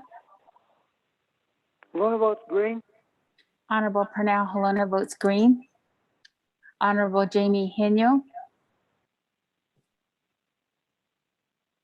Honorable Jamie Henyo. Honorable Jamie Henyo did not vote. Honorable Jamie Henyo votes green. Honorable Rick Ness. Delegate Rick Nez votes green. Honorable Rick Nez votes green. Honorable Carl Slater. Delegate Slater, green. Honorable Carl Slater votes green. Honorable Raymond Smith Jr. Honorable Raymond Smith Jr. Honorable Raymond Smith Jr. did not vote. Honorable Wilson Stewart Jr. Honorable Wilson Stewart Jr. votes green via text. Honorable Charlene So. I vote green. Honorable Charlene So votes green. Honorable Daniel So. I vote green. Honorable Daniel So votes green. Honorable Eugene So. Honorable Eugene So. So it is, Honorable Eugene So votes green. Honorable Otto So. I vote green. Honorable Otto So votes green. Honorable Thomas Walker Jr. Thomas Walker votes green. Honorable Thomas Walker Jr. votes green. Honorable Edison Winika. Green. Honorable Edison Winika votes green. Honorable Edmund Yazi. Honorable Edmund Yazi. Honorable Edmund Yazi did not vote. Honorable Jimmy Yellowhair. I vote green. Honorable Jimmy Yellowhair votes green. Going back up. Honorable Amber Canasba Crotty. Honorable Amber Canasba Crotty. Yes. Honorable Amber Canasba Crotty. Hi, Delegate Amber.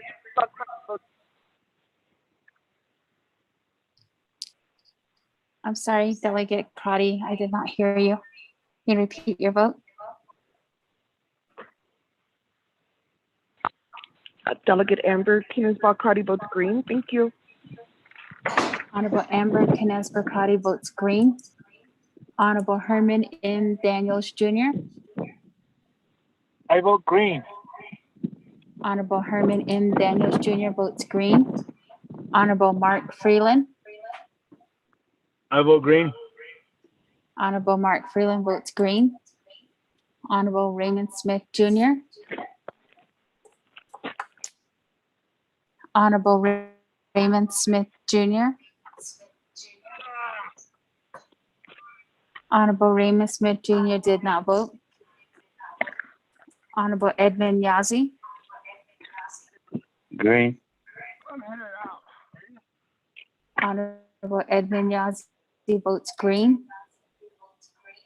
Speaker, with 19 in favor, 0 opposed, chair not vote. Okay, with that, 19 in favor, 0 opposed, chair not voting, motion carries. You colleagues. That, moving on down. Legislation 94 or 0094-21. Mr. Rico, if you could read legislation 0094-21 into the record, and we'll go from there.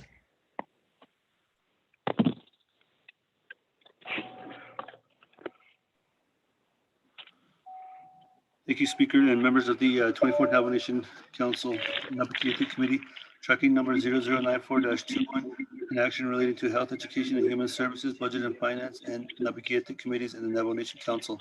Enacting the Navajo Nation Cares Fund Phase 2 Hardship Assistance Expenditure Plan, allocating Navajo Nation Cares Fund investment earnings thereto, sponsored by Honorable So, co-sponsored by Honorable Key Allen Begay Jr., co-sponsored by Honorable Eugene Charles Nguyen, co-sponsored by Honorable Mark A. Freeland, co-sponsored by Honorable Pernell Halona, and co-sponsored by Honorable Carl R. Slater.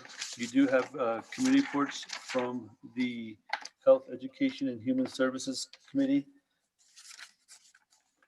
that recommend a due pass with no amendments. A committee report from the Budget and Finance Committee that recommend a due pass without amendment. Navajo Nation Council, this legislation is bound for Navajo Nation Council. Mr. Speaker. Thank you. With that, colleagues, is there a motion? On Delegate zero. Rick Nez, motion. Motion by Chairman Second Ned, by Charles Newton. second by Madam Chair Charles Newton. Comments, questions? This legislation is after council.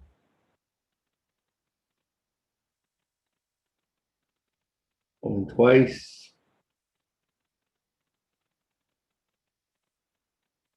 Going 3 times. Go to board. Honorable Elmer Begay. Honorable Elmer Begay. Honorable Elmer Begay did not vote. I vote green. Delegate Begay. Honorable Elmer Begay votes green. Honorable K. Allen Begay Jr. is excused. Honorable Paul Begay. Delegate Paul Begay votes green. Honorable Paul Begay votes green. Honorable Nathaniel Brown is excused. Honorable Eugenia Charles Newton. I vote green. Honorable Eugenia Charles Newton votes green. Honorable Amber Canaspa Crotty. I have a point of privilege, Speaker. Yes. Over vote, Madam Chair, Amber Cardi. Yes, while we're voting, do we know, or the question, a point of privilege is to the acting controller, does the Navajo Nation have access to the hardship portal? At the last committee report, Navajo Nation did not have access to this hardship, and if I could get that answered, thank you, Speaker. 8. Access to the hardship portal. Is anybody on from the Department of Navajo Nation Controller's Office? Yes, Mr. Speaker, Navajo Nation Council. I'm here, Elizabeth Begay. Good afternoon, Ms. Begay. Yeah, Delegate Carter's question. Yes, we had a conference call with Baker Tilly yesterday, and they told me just an hour ago that they're still working on the access for the OOC staff, but they should be able to give us the access by tomorrow. Mr. Speaker. Okay, thank you. Pat, continue voting. Thank you, Speaker. This is Delegate Amber Canis-Bacardi. I'll vote green. Honorable Amber Canaspa Crotty votes green. Honorable Herman M. Daniels Jr.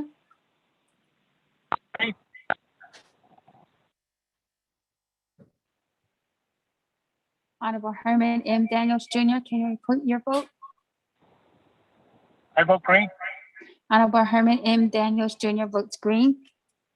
Honorable Mark Freeland. Green. Honorable Mark Freeland votes green. Honorable Pernell Halona. Vote green. Honorable Pernell Halona votes green. Honorable Jamie Henyo. Henyo votes green. Honorable Jamie Henyo votes green. Honorable Vince James is excused. Honorable Rick Nez. Rick Nez votes green. Honorable Rick Nez votes green. Honorable Carl Slater. Delegate Slater, green. Honorable Carl Slater votes green. Honorable Raymond Smith Jr. Honorable Raymond Smith Jr. Honorable Raymond Smith Jr. did not vote. Honorable Wilson Stewart Jr.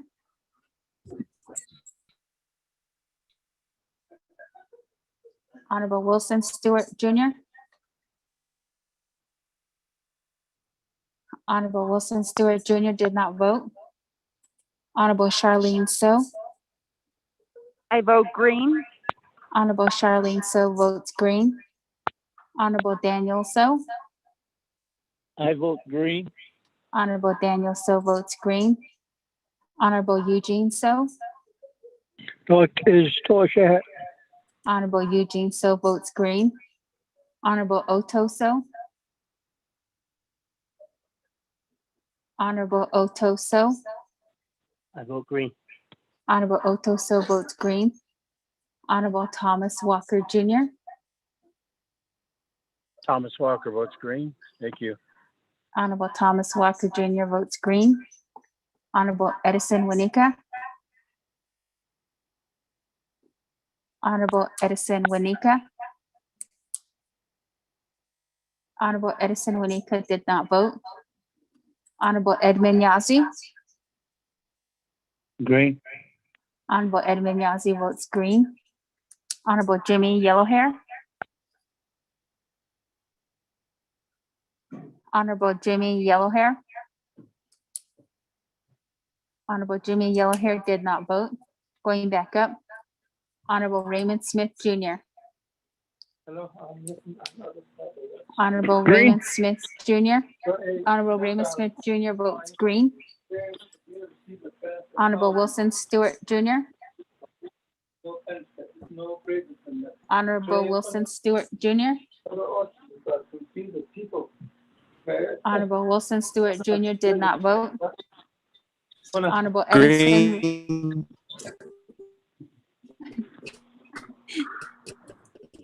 Honorable Wilson Stewart Jr.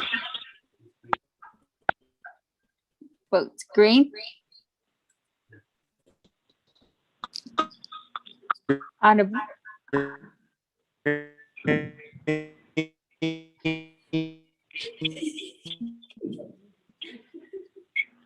Delegate Honorable Yellowhair Edison. votes green. Honorable Edison Wanika. Green. Honorable Edison Wanika votes green. Honorable Jimmy Yellowhair. I'll vote Green. green. Thank you. Honorable Jimmy Yellowhair votes green. Speaker with 20 in favor, 0 opposed, and chair not voting.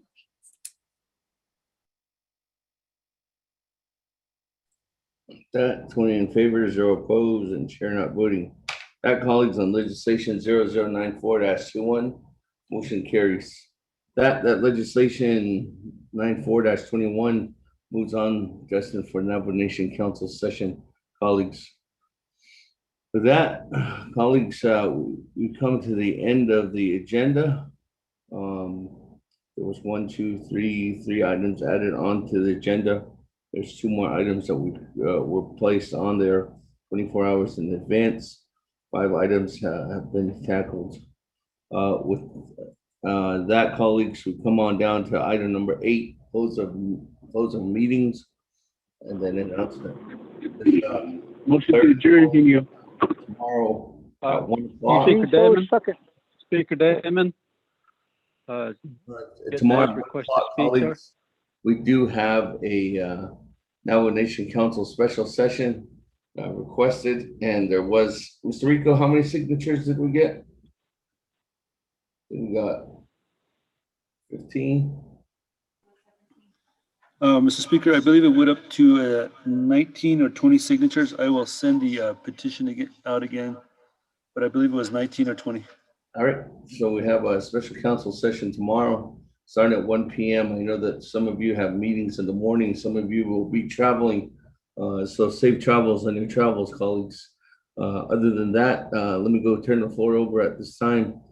I don't believe that there's any meetings this weekend on Saturday, specifically any subcommittee meetings.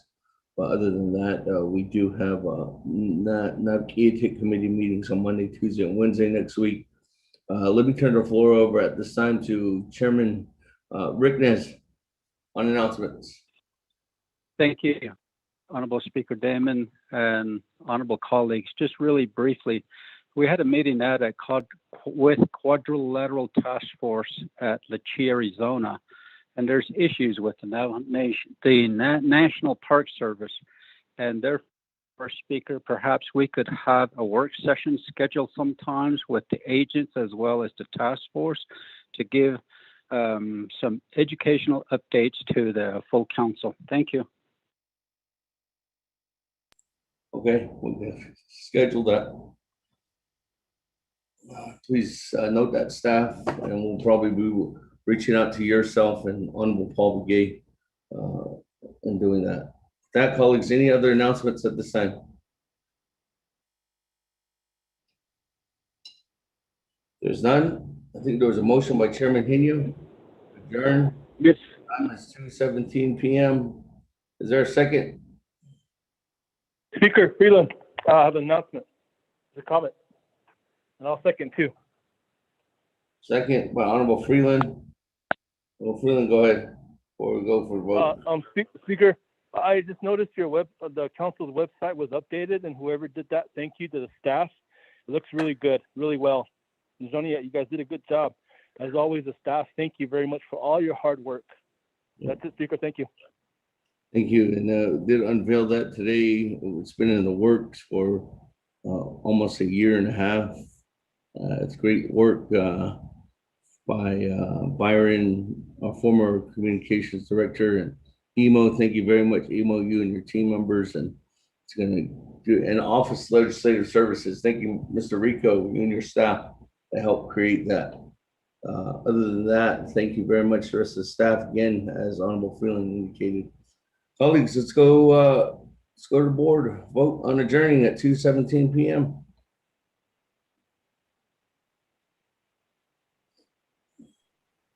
Honorable Elmer Begay. I'll vote green.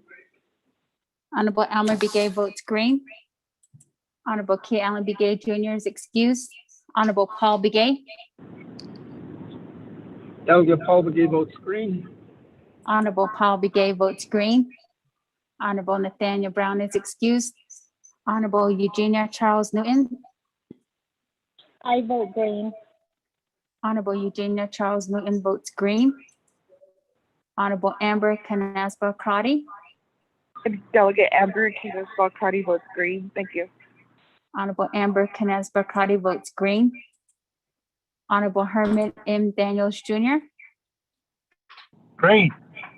Honorable Herman M. Daniels Jr. votes green. Honorable Mark Freeland. Green. Honorable Mark Freeland votes green. Honorable Pernell Holona. Vote green. Honorable Pernell Holona votes green. Honorable Jamie Hino. He votes green. Honorable Jamie Hino votes green. Honorable Vince James is excused. Honorable Rick Nez. Delegate Rick Nez votes green. Honorable Rick Nez votes green. Honorable Carl Slater. Honorable Carl Slater. Delegate Slater, green. Honorable Carl Slater votes green. Honorable Raymond Smith Jr. Green. Honorable Raymond Smith Jr. votes green. Honorable Wilson Stewart Jr. Green. Honorable Wilson Stewart Jr. votes green. Honorable Charlene So. I vote green. Honorable Charlene So votes green. Honorable Daniel So. I vote green. Honorable Daniel So votes green. Honorable Eugene So. Vote is so. Honorable Eugene So votes green. Honorable Otto So. Honorable Otto So votes green. Honorable Thomas Walker Jr. Thomas Walker votes green. Thank you. Honorable Thomas Walker Jr. votes green. Honorable Edison Winika. Honorable Edison Winika. Honorable Edison Winika did not vote. Honorable Edmund Yazzie. Green. Honorable Edmund Yazzie votes green. Hold on. Honorable Jimmy Yellowhair. I'll vote green. Honorable Jimmy Yellowhair votes green. Going back up. Honorable Edison Winika. Honorable Edison Winika.